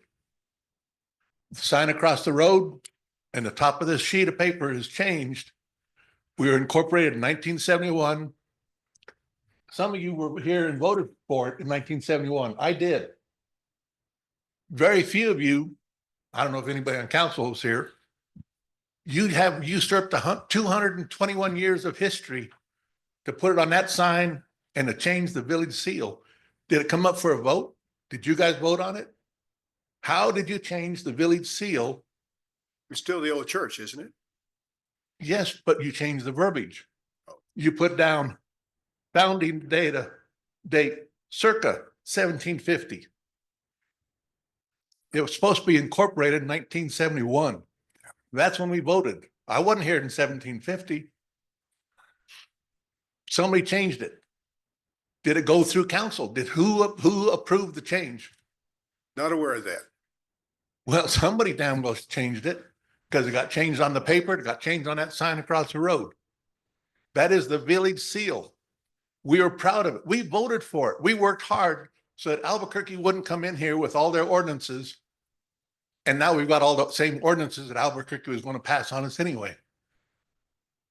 Why are you guys changing this stuff? Why doesn't it come up in front of council? Somebody approved it. Was it Main Street? Who did it? Somebody did this. And it doesn't just happen because somebody just signed away.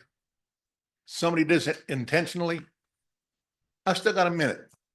Meadowlark Lane, Upper Meadowlark Lane. When it came into the village, it was a private road. It didn't tie into Rio Rancho. I pity the people who live there now because you guys have torn up Meadowlark for a month against their wishes. They didn't want everybody going up and down Meadowlark Lane. They didn't want it tied into Rio Rancho. The village tied it in, and now you guys have made a heck of a mess. I'll try it. I'll see how drivable it's going to be. How many bicycles we're going to use that every day? How much money did you spend to have a bicycle path that nobody's going to use? That's my tax money. It's you guys' tax money. And we're putting it in for bicyclists that aren't going to use it. I'll give you back 16 seconds. Thank you. Okay, next is Tyler Muxworthy. Tyler, if you'll come and state your name and address for the record, you'll have 3 minutes. Mayor, council, my name's Tyler Muxworthy. I live at 202 Perea Road. When I last spoke at this council meeting a few weeks ago, I provided a packet of information about Perea Road. I'm sure that every one of you read that thoroughly and probably fell asleep wonderfully after that very long meeting that night. It included a petition from the residents that live on the road and support having it paved. A few of those people are here tonight and I appreciate their time. I'm here tonight to follow up on that last packet discussed. The simple truth is that Perea Road has been blocked from being paved for more than 13 years now. So I understand that the village feels like they just acquired this road, but the reason that it hasn't been paid for 13 years is because about 11 years ago, a person was taken to court to try and pave the road. At that time, information was provided to the court that was not accurate, and Corrales probably unwillingly agreed with that information and said that it was a private road, or I'm sorry, a public road already. That blocked that person from being able to pave the road. In reality, the road didn't become a public road until December of 2024.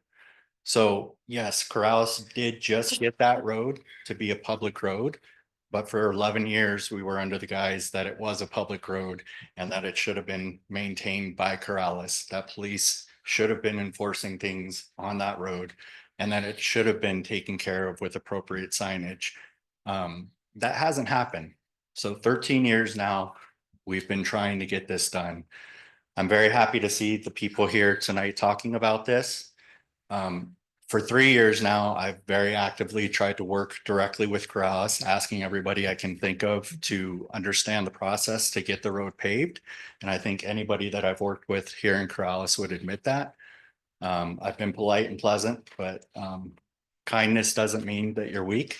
And I'm here to let you know it's time to stand forward and take responsibility for that road and the decisions that were made 11 years ago to call that a public road. I don't know if there's a chance that people who had to recently give over their land to make that road a public road, if promises were made to them that it wouldn't get paved. But I hope that it didn't happen that way. And I hope that even if it did, you guys can stand here and recognize that we are asking for that to get done. And it doesn't come down to just 1 or 2 owners on that road to keep it from happening. That's all I have tonight. And I thank you for your time. Thank you. Up next is Liz Marshall. Liz, if you'll state your name and address for the record, you will have 3 minutes. Hi, thank you. I'm Liz Marshall at 5402 Corrales Road. I do not live on Perea Road. I just wanted today to tell you I'm a longtime resident. I was actually born and raised here when we were incorporated in 1971. So 54 years of being in Corrales. And I see all of the changes, and I just want to tell all of you how much I appreciate every department, every committee, every council, and all the work they do, because it's pretty remarkable how all of us come together and volunteer time and work together to make this place very special. In my opinion, a place where I am here raising my child. One of the things I wanted to point out and also highlight tonight is farmland preservation. I want to tell you thank you for your continued support of farmland preservation within the village. Despite all of our differences, religion, race, backgrounds, I think that the actual meaning of the cultural of farming in Corrales is actually a commonality that we all share and bring us together. And I want to just tell you, thank you for continuing to support the preservation process of farmland. Thank you. Thank you. Okay, up next is Fred Hashimoto. Fred, if you'll come to the podium, state your name and address for the record. You will have 3 minutes. Hi, Mayor, councilors. Fred Hashimoto, I live at 485 East La Entrada. This is my second request for the sewer system preliminary engineering report, referred to at the previous meeting simply as PDR, which is the acronym for Preliminary Design Report. In January, the mayor stated that this was a 150-page document which hadn't been finalized because the state had some concerns about it. 4 months later, at your meeting, last meeting, we heard that the document was now 571 pages. Apparently, the state had a couple of pages of concerns, and these were addressed. Was the ballooning document size from 150 to 571 pages the result of that? What were these concerns? Typically, a PDR addresses topics such as system schematics, scope, concept, design features, functional analysis, drawings, validations, and often an outline of materials, construction schedules, and cost estimates. Wouldn't these be of interest for you and the public to know? The mayor has seen the PDR and has already signatory authority on a $2 million engineering design grant following that request. Again, number one, the 71-page PDR be posted on the village website, along with the state's 2-page comments on it. 2, Stantec, the engineering firm that got paid $83,000 for the report, make a presentation about its 571-page PDR before you and the public, so we can help navigate through that. 3, some interactive discussion ensues and the public have opportunity to give input. Isn't council and public information and input an integral and valid part of community planning, particularly a $16 million one, which we all pay for in one way or another?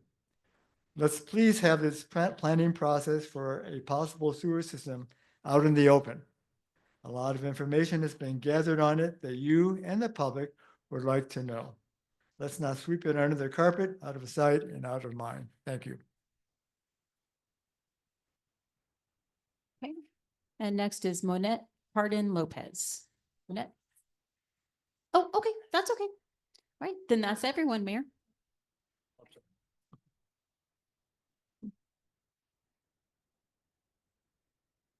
It's everyone. That's that all? everyone. Yep, that's it. Gee, I was waiting for you to read the next one. Huh. Thank you. Okay, so now we'll move on to councilors forum. This section is for informational purposes only, not for discussion or debate, to inform the governing body of an issue or a concern that would not be addressed on the agenda during the business session. A council member may respond to an issue or a concern brought up by a resident in the preceding Corralinos forum, but to remain in compliance with the Open Meeting Act, the subject will not be up for debate or discussion. Who would like to start out? Councilor Knight. Thank you, Mayor. I just want to let everybody know that I'm the representative for the Rio Metro Board from Corrales. And we haven't had a meeting since January, but on May 16th, we had a Zoom meeting that looked at their budget and talked about their accomplishments for the year. They talked about the Alameda siding being established, the Broadway siding being finished up, and internet connection on the train being better. Their ridership has increased on the Rail Runner, as well as the ridership on the Rio Metro buses. And they are now fully staffed. It was a clean audit for 2024. And there's a group getting together to continue looking at the possibility of merging the Rio Metro with Albuquerque Ride. And that's it. Okay. Councilor Murray. Thank you, Mayor. So kind of follow up on some of the discussion earlier on Prairie Road. Is there anything we can do to put down a base course without paving that would solve the dist issues? And if we need to add money to the budget, how much might that cost? So Steve, do you want to address the process? Because in order to start doing that, we would need to have we have the survey, but we would need to have some kind of a design because of drainage issues potentially occurring if we start changing too much. And I don't know if just base course would be adequate. Well, I'm just curious about, is there any dust control we Let can the do? road guy tell you. Okay. Sorry, Mayor, councilors. He's right in a lot of ways. I mean, we could grade it out and we could put a little more gravel, but that's not gonna take away from the dust. The dust is always gonna come through. But drainage is a problem, especially in the middle. And unless it's engineered, there's really no place for that water to go because there's no bar ditches. And right now it would have to go into somebody's yard or stay on the road. So we can put some more gravel in, we can keep it graded and maybe try and water it a little more often. But it's, unless something gets designed, there's really not a whole lot we can do for the dust and the. So I'm a little bit somewhat confused because from Corrales Road back, then Perea splits. Are we just talking about that short section from where the road deviates? Or are we talking the entire road from from Old Church down to Corrales Road? I haven't seen a really bad rain for the whole thing, but I'm talking more from the ditch bank going west. Okay. Right there, there's quite a dip, and as it rains, all it seems to drain into that middle, but there's really no place for it to go. Okay. All right. Thank you, Mayor. Should we do something on that road? We would ask to have the whole road designed and planned. Because, there can be an unintended consequence of just doing piecemeal sections. So we want to be sure that whatever's done is done correctly. Well, I understand, but I'm would like to see some relief for the residents. I agree with you completely. I mean, anyway, Okay. yes, I agree with you. Thank you. Counselor Knight. Yes, Steve, thank you very much. Mayor, Did you want to talk to say Steve? there. Well, maybe. The enforcement person was keeping an eye on Ferrea Road as far as Tasuke employees parking on the side of the road. And every time I go past there now, there's no cars. They're all parked down by the church. And then I was under the impression that they walk along the ditch to get to their jobs. Now, is this changed at all? And because the enforcement person, I don't know, is there a new one available yet? No, Okay. and I don't because have I s- a response to that. And I can't tell kept you. an eye on that because we had lots of complaints last year about Okay. that. Yeah, So- I walk by there and again, I just walk by there a couple of times a day and I don't see much on there, but that doesn't mean it doesn't happen. Right. Okay. Okay. Mayor, mean- the fire chief has something he'd like Fire to say chief. about Perea Road. Fire Chief Anthony Martinez. Mayor, Council, Administrator Curry, thank you. So there's a lot of discussion about Prairie Road. I'm just respectfully asking as we move forward and looking at funding. As you recall, when we took over the Prairie Road from Corrales Road, at least to the ditch, I diverted some funds so I can get the water line and a hydrant closer. We had to stop at the ditch because of irrigation. My plan is, with funding in the future, is to continue that water line to get hydrant closer to North Felice Perea. We heard a lot of talk tonight. There's a lot of issues on these roads that really need to be addressed. Line of sight issues, private property, areas where I can't turn fire apparatus, make a right-hand turn or a left-hand turn. So just respectfully, please consider public safety. And so if we're going to seek funding, we could try to get enough funding together collaboratively, whatever it is, whether it's putting more gravel down or whatever the decision is. I would definitely like to put the water hydrants closer to the properties to the west. And you want to have access. And access, yes. Yeah. So that's the important, I mean, I could drive down dirt roads and gravel, pavement. I'm not saying I prefer one over the other. What's really important is getting access, making the turns and getting the water line extended before we make improvements on the road and I have to come later to try to tear up the road. Just makes no sense. Oh, no, we wouldn't. No. That's why you did. Okay. All right, thank you. Counselor Burkett. I just want to add something to the chief's comments, and I think we've talked about this before, but if we're burying fire suppression lines, I would love to see us burying wastewater lines too, even if we were capping them on both ends, because if we're exploring this in the future, same policy should stand. We should never be digging up a road we've paved from this day forward to put a water line either in or out in. Absolutely. So everything that we do with concrete should have two lines under it. Yeah, and you know, working with Steve and I, we do try to parallel our systems. Unfortunately, some of the funding isn't paralleled. The idea is there and but we definitely try to do that planning. Yeah, we are planning. I just want to make sure that everyone knows that we look at these roads and when they become public, we try to make them safe and try to look into like any sort of foresight down the road, what we need as far as infrastructure. So thank you. Okay, so this is does anybody else have anything else to bring up? This is a little bit out of order. Melanie, did you have that resolution regarding the seal? Yes, Tanya actually found it for us while we were talking. It was resolution 17-008. It was passed in February 28th of February 2017. And it did change the village seal. It says it was a resolution relating to the founding of Corrales in the 18th century, providing that a founding date of circa 1750 should be recognized in village signs, on the village seal, in the village logo, and in documents, and providing for implementation of such. Okay. So thank you, Tanya. Yes, Tanya, thank you. So, all right, well, let's move on then to the consent agenda. Consent agenda is approval of minutes from May 8th, 2025, the work study budget meeting. Approval of minutes from May 13th, 2025, special appeal hearing for SUB 25-02. And approval of minutes from May 13th, 2025, regular council meeting. Can I get a motion to approve those minutes? Move to approve.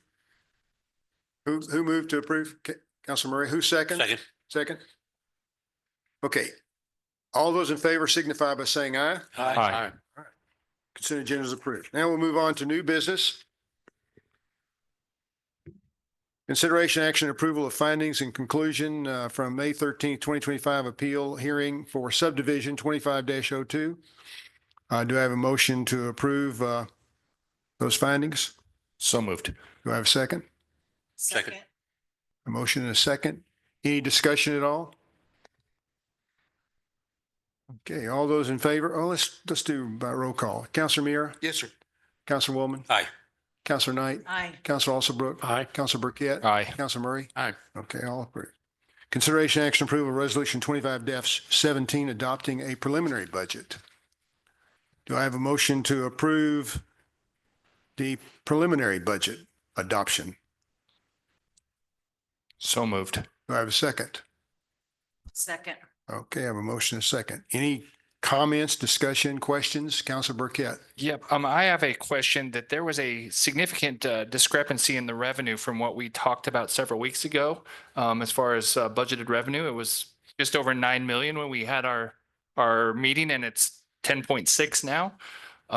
So curious as far as where those projections came from, and what, I mean, I see where they came from, but I guess what the source of them. It looks like we expect a lot more from GRT, which I find interesting because it seems like our trend has actually been kind of the other direction. We're expecting revenue from the GRT and the property tax to increase. That's where the projections are. Keeping in mind they are projections, and the GRT has fluctuated, is down 3% for a while. Now it's started to drift back up just a little bit.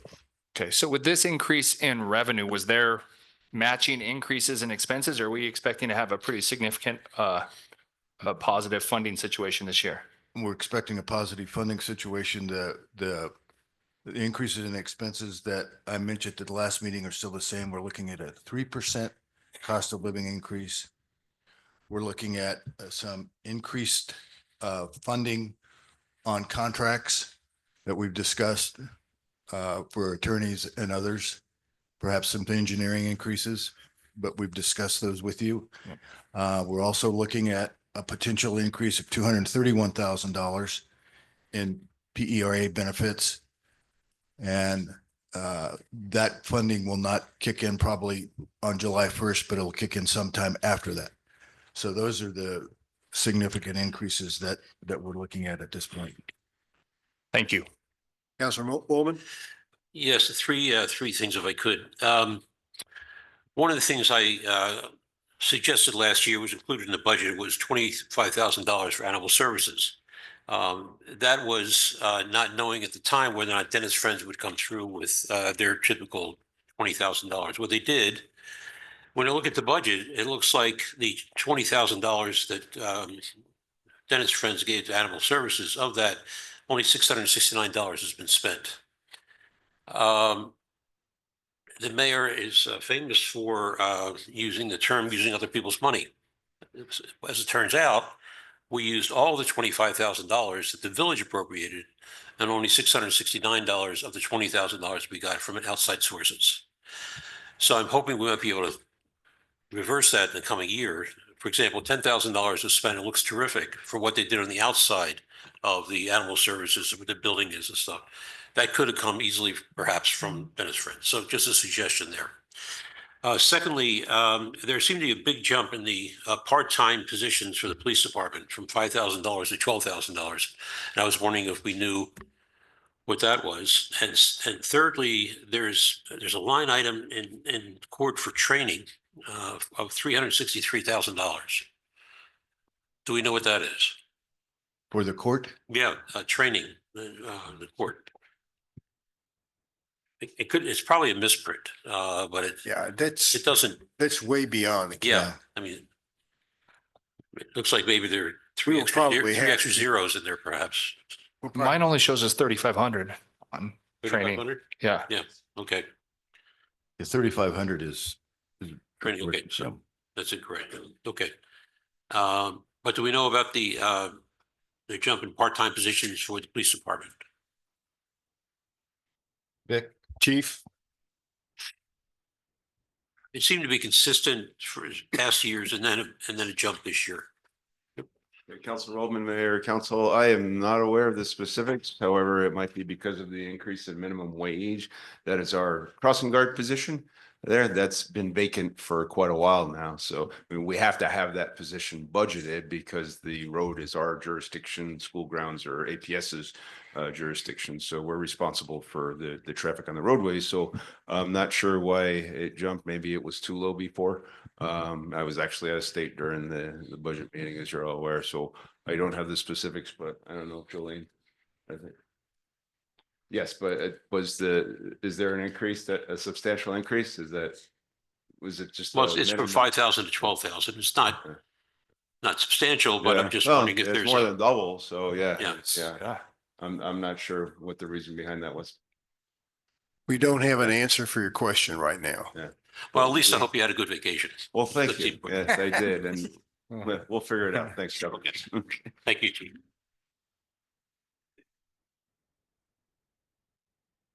Anyone else? So you ready to vote? Councilor Mira? Yes, sir. Councilor Woolman? Aye. Councilor Knight? Aye. Councilor Osselbrook? Aye. Councilor Burkett? Aye. Councilor Murray? Yes.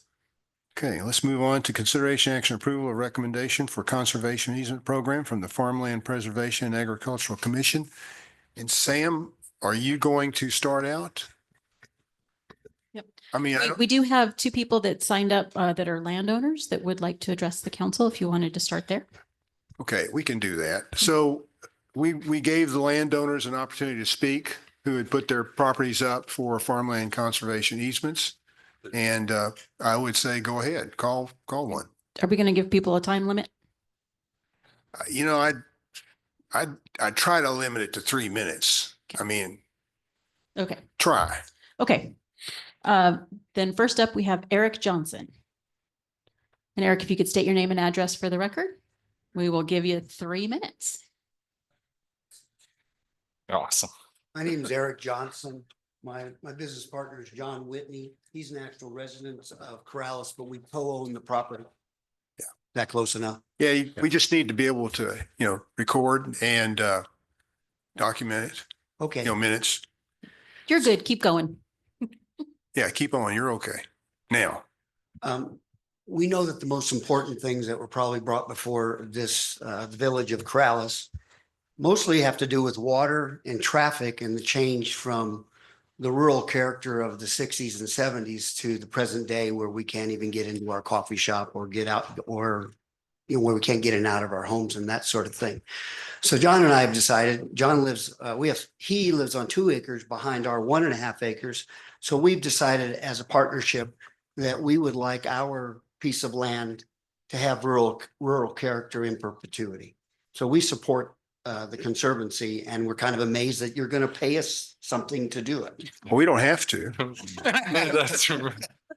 That's absolutely correct too. Okay, because I am going to use my 3 minutes. So for us, I'm going to say that for water, we've got 2 agricultural wells. In other words, we have one in the front, one in the middle, and we have a 3rd well that actually services the home, a residential well. So we have water. We also have platted ditch rights all the way back, and with the Conservancy and us and our neighbor, we certainly can get to about pretty close to the ditch. So we might even need that, but we might not need it because our front well is 200 feet deep and we have 50 gallons per minute. So we have a pretty good well. Traffic, I think that if we keep allowing every single piece of property to have a business on it, especially then we're just going to ruin the character of the area.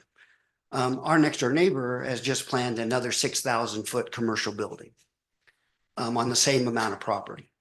So and where we're at on Corrales Road, I think that our piece has great impact for that purpose. We already have to deal with the traffic that just kind of floats over from the little mini mall into our space.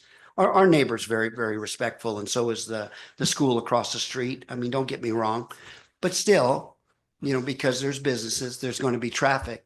And I think that we need a plan for our piece of property to fit into that rural character. And that's where Mitzi comes in. There she is. Mitzi and Rick are Milagro Winery. We would have walked the property this morning with Rick to see what we need to do for a plan to make it a minimum of an acre or more of the winery. For us, it's going to be pretty landscaping, but it's going to preserve the house and the character for John and his family for decades to come. You can continue. It's okay? It's okay. Okay, it's okay. Well, then I'm going to say something serious. I'm going to compliment this public meeting as being an exercise of our freedoms. I'm a 27.5-year military vet.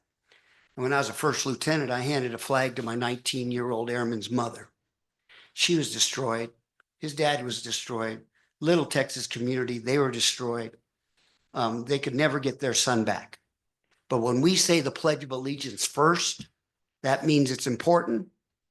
And when I handed that flag to that mother, I was only going to go for 4 years, 27.5, because of that moment for that son, because that's the wealth of this nation.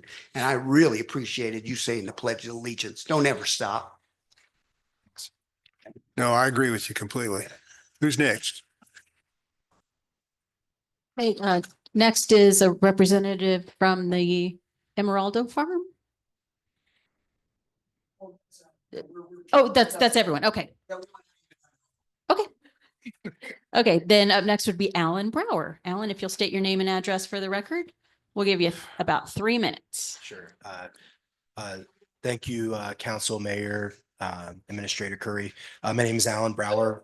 Our farm is the Indigenous Farm Hub. It's at 6400 Corrales Road, also known as Tricello Fields. It seems like Councilman Waldman, I think we started this process in 2020. And I didn't even know what Trusella Fields was at the time when we started the Indigenous Farm Hub. We started on Las Paredes, just on a small little third of an acre. And then through working with the owners of Trusella Fields, the Henry, especially Beverly Henry, over the last couple of years, we've acquired 12.5 acres of that property. Those of you who have gone by, you've probably seen different things that have happened over the last couple of years. We do run a 12.5 acre farm there. Some of the acreage in the back is mostly pasture, just given the difficulties that we've had with water rights to continue to expand. But we do have a couple different wells that we use in the front to grow about 6 acres of vegetables. We do more than vegetables though. Our space is centered around connecting language and culture to our native students and our non-native students to build a vocation on our property. We also build prosperity for farmers that come to us that work with us and residents to build a skill, to build a vocation so that they can go back to their home community and continue to build out and expand healthy food systems there. And then we support over 150 families every week with a box or a bag of produce that is grown there through the different demonstrations and educational opportunities that we have there. And so we are really thankful that we have a chance to even be thought about to get support from you all in terms of preserving the land. We intend to continue to use this space as an agricultural center. We hope to continue to raise other funds to maybe even have an agricultural center that would be open to other Corrales farmers to have a place to aggregate produce, to have cold storage, which is always like a thing to expand, especially within the vegetable market, and to have a place of convening and educational purposes for everyone within Sandoval County. And so thank you so much for considering us. We hope to continue to farm this land as long as we can and to continue to expand our ability to support everyone within Corrales with healthy foods, especially those who are furthest away from healthy food systems. Thank you. Thank you, Alan.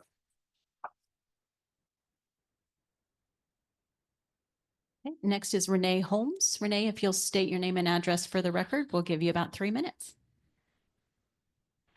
Evening. I'm Renee. I live at 189 Paseo de Dulcelina, and we've applied for our 1 acre apple orchard to be included in farmland preservation. I had the opportunity to acquire the land in 2021. The orchard was planted by the Losek family over 90 years ago, and it has been a staple of our community for my entire life. And our apple trees are a variation of ages and varieties, and we also have pear trees. The focus of our orchard is actually engaging our youth in our community. So we invite the elementary school to come out and learn about sustainable farming and about harvesting and about maintaining our irrigation and our culture and our soil. I donate most of our produce. I allow people to come and pick for a low fee just to meet our standards for the assessor. But otherwise, we have over hundreds of people come out and pick as much as they can. I usually have a 4 bucket minimum. Please take as much as you can. I donate food to Food is Free Albuquerque and really anybody who wants food, because we believe that providing our community with food is the most important thing that we can do, and supporting our children in understanding the importance of the trees and the nutrition and the shade and the beauty that they've given us for over 90 years. So we're dedicated to our community. I grew up here playing in the mud, climbing in trees, and I just want to continue that and let all of the children here that don't have that opportunity come out to our orchard. So we are the homestead is what we're called. So thank you. Thank you. Okay, and next is the Wildlife Rescue Incorporated of New Mexico, and it's Jody D'Avignon.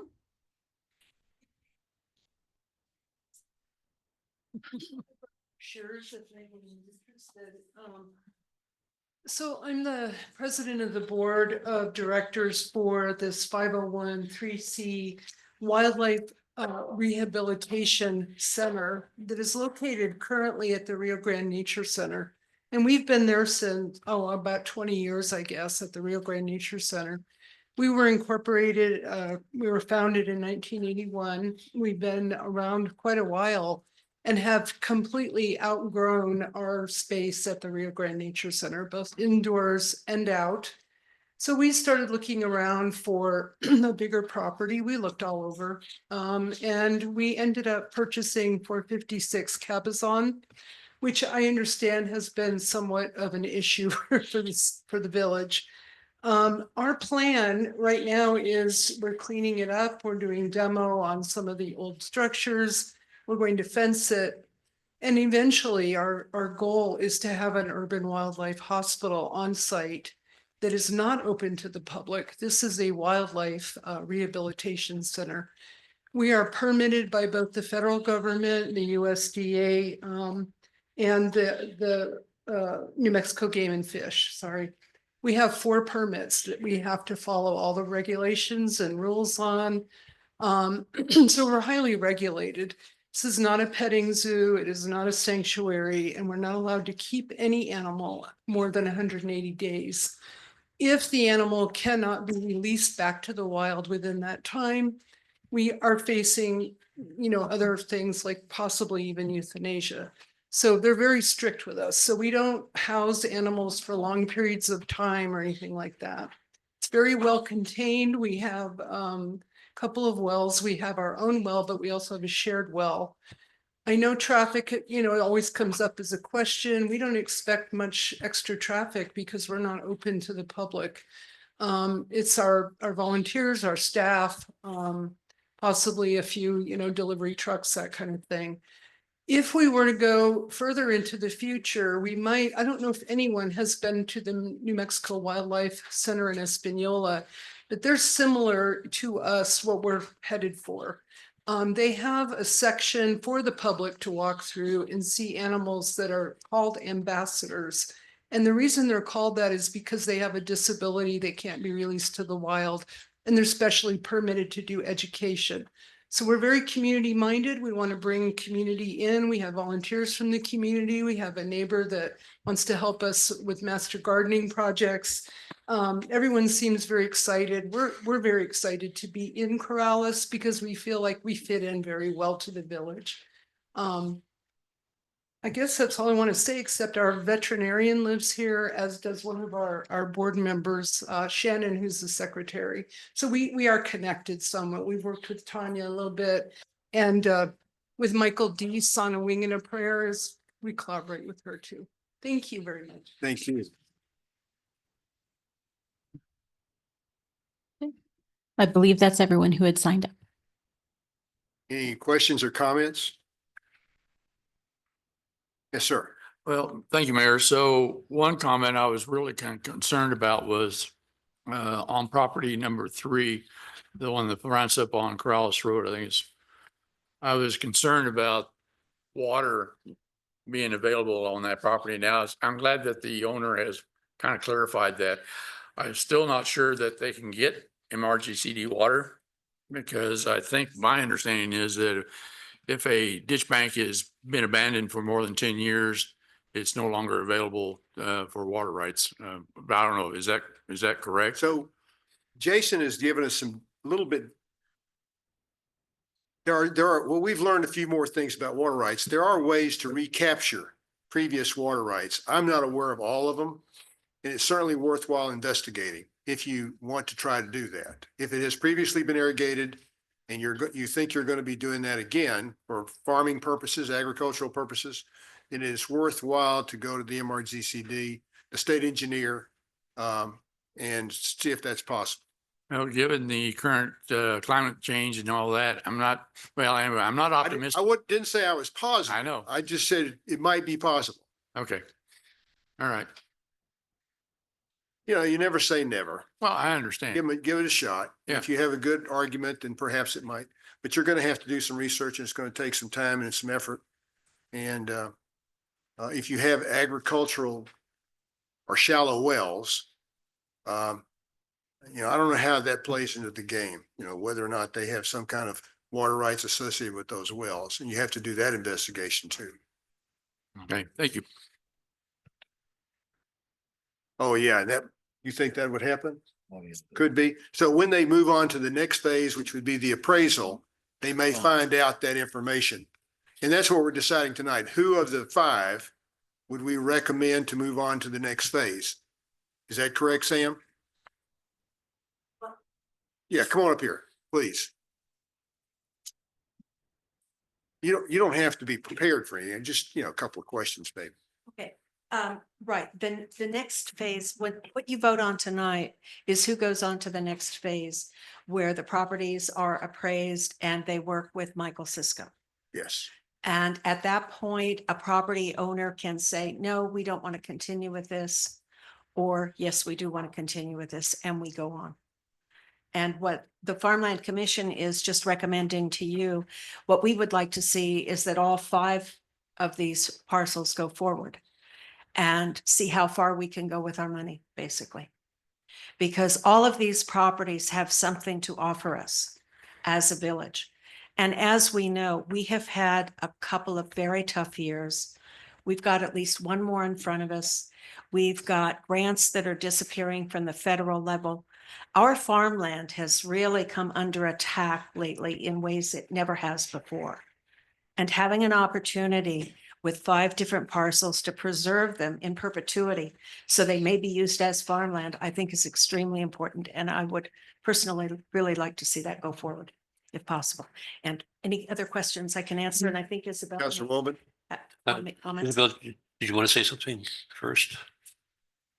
Yes, I'm in agreement, of course, with what Sam just said. We should definitely move forward with all 5 of these properties. They're all amazing applicants. The Marshall family didn't get to speak, but they were irrigating earlier today and barely made it in. So it's really important that we do continue this farmland preservation. So, Mayor, so if all 5 are recommended to move forward, does that mean all 5 would get appraisals? Yes, I believe that's the case. Yes. Okay. Yeah, I'm sorry, Michael Cisco was unable to. We be will try to, we're just going to the next phase. The next phase is the appraisals. We will need to work out a timeline for all of this because the appraisals could take several, you know, 3 to 6 months. Yeah.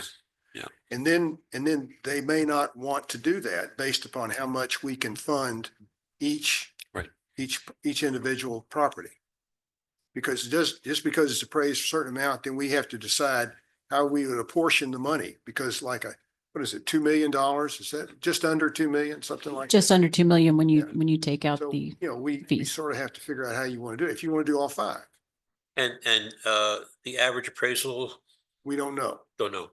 No, I'm talking about the cost of the appraisal. Oh, I don't know.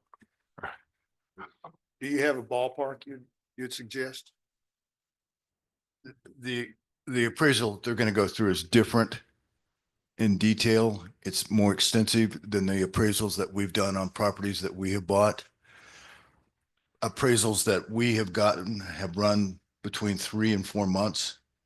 So Michael's anticipating and we're anticipating as well that this could go 6 months or more.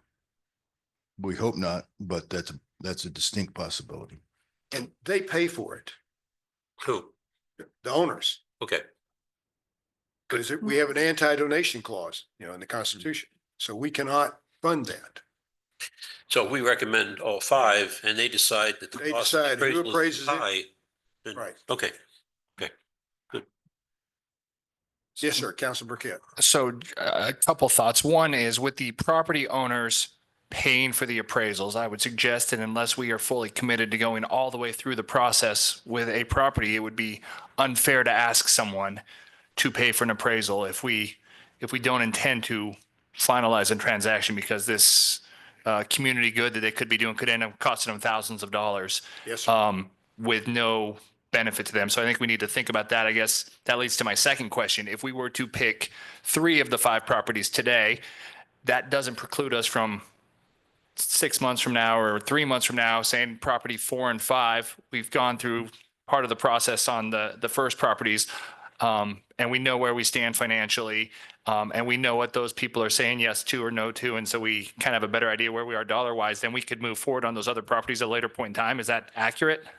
I would say this, I would give all 5 properties the opportunity to ask those questions about appraisals and about ultimate costs. And then they can make the decision because it's their property. Okay. And all we can do is tell them how much money we have to spend. And they're going to be working with Michael Cisco. And he's very experienced and he knows what's going on. Yes, sir. What's the typical shelf life for one of these appraisals? If we were to, for instance, follow Councilman Burkett's path that he mentioned, how long does that sit in place? When they do the appraisal. It's years, right? The ones that we have done them run it a year. 1 year. Okay. 1 year. All right. I do think Michael Cisco said these ones last a little bit longer though, because of the detail and the type of appraisal that it is, because it is different, as Administrator Curry said, from a regular appraisal. Thank you, Melanie. Okay. Councilman Burkett. So is this, do we make a motion? I mean, I would make a motion then that we offer the opportunity on all 5 to move forward. I would also say with making that motion, I would like all 5 people to look at the rankings because I very much agree with the rankings that the committee did. And it may be a different thought process at your kitchen table if you're number 5 on that list instead of being number 1. So I'm sure Michael Cisco will do a great job to all the property owners of explaining that. But yeah, as long as they're aware of everything up front, I would suggest and make a motion, we move forward on all 5. I'll second. Wait a second. Ranked as they are by the committee, Yes, sir. 1 through 5 or Correct. whatever, however they, Yes, they're ranked 1 through 5. yeah, like Trisell's 1 and. Right. Okay. Well, I had a hard time reading my rankings.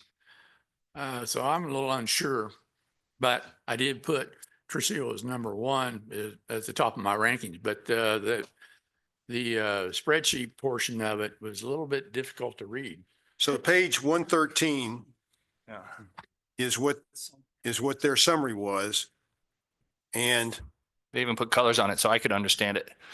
yeah, There's also Is there a another cover one that letter. ranks them. Counselor Murray, there's a cover letter toward the very back of the packet. And that just has it in black and white, the ranking of the 5. All right. Yeah. Trying to get there. Second to last page. Oh, here it is. Yes, page 112. Sorry. All right. You can choose mine if you So want. the Indigenous Far Hub is 1, Holmes Property 2, John Whitney Property 3, Christina Marshall 4, and Wildlife Rescue Incorporated New Mexico was 5. Yeah, page 112. So is that your motion, Zach? Yes, sir. And it was seconded by Counselor Miera.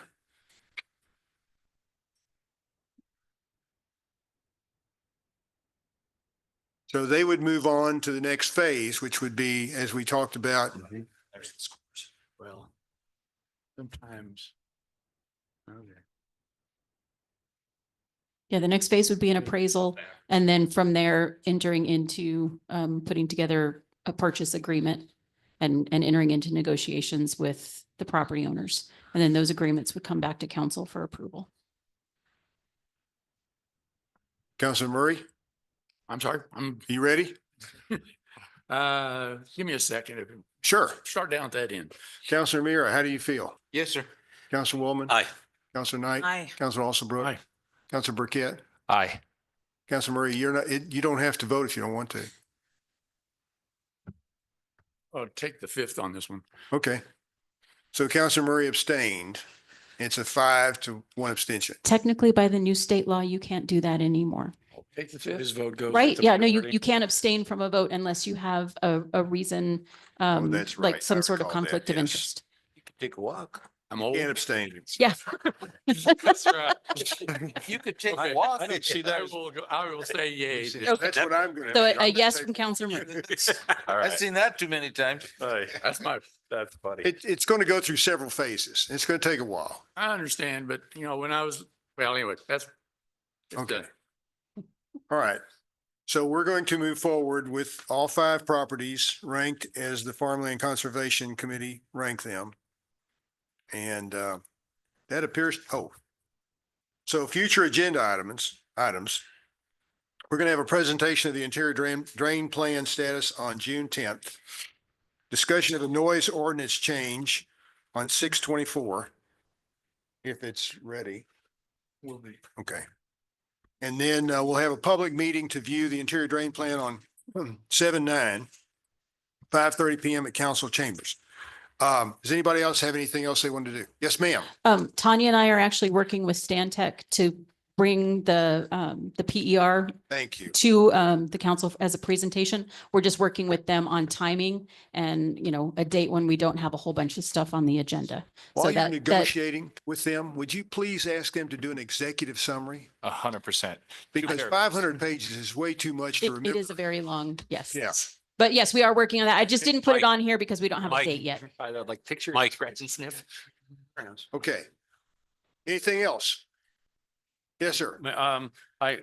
In our last meeting in June, I hope I can bring an ordinance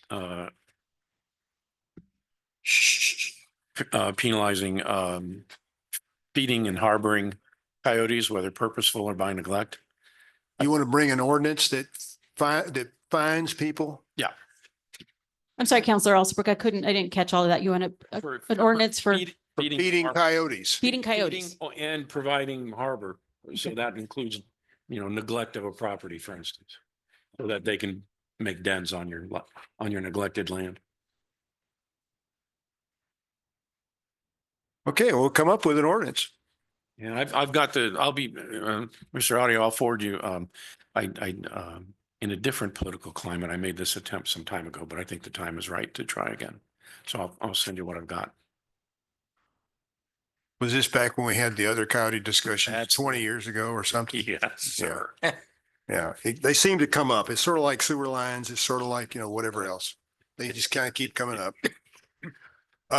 Okay, since we've completed the business session, I'm going to adjourn the meeting. Very good.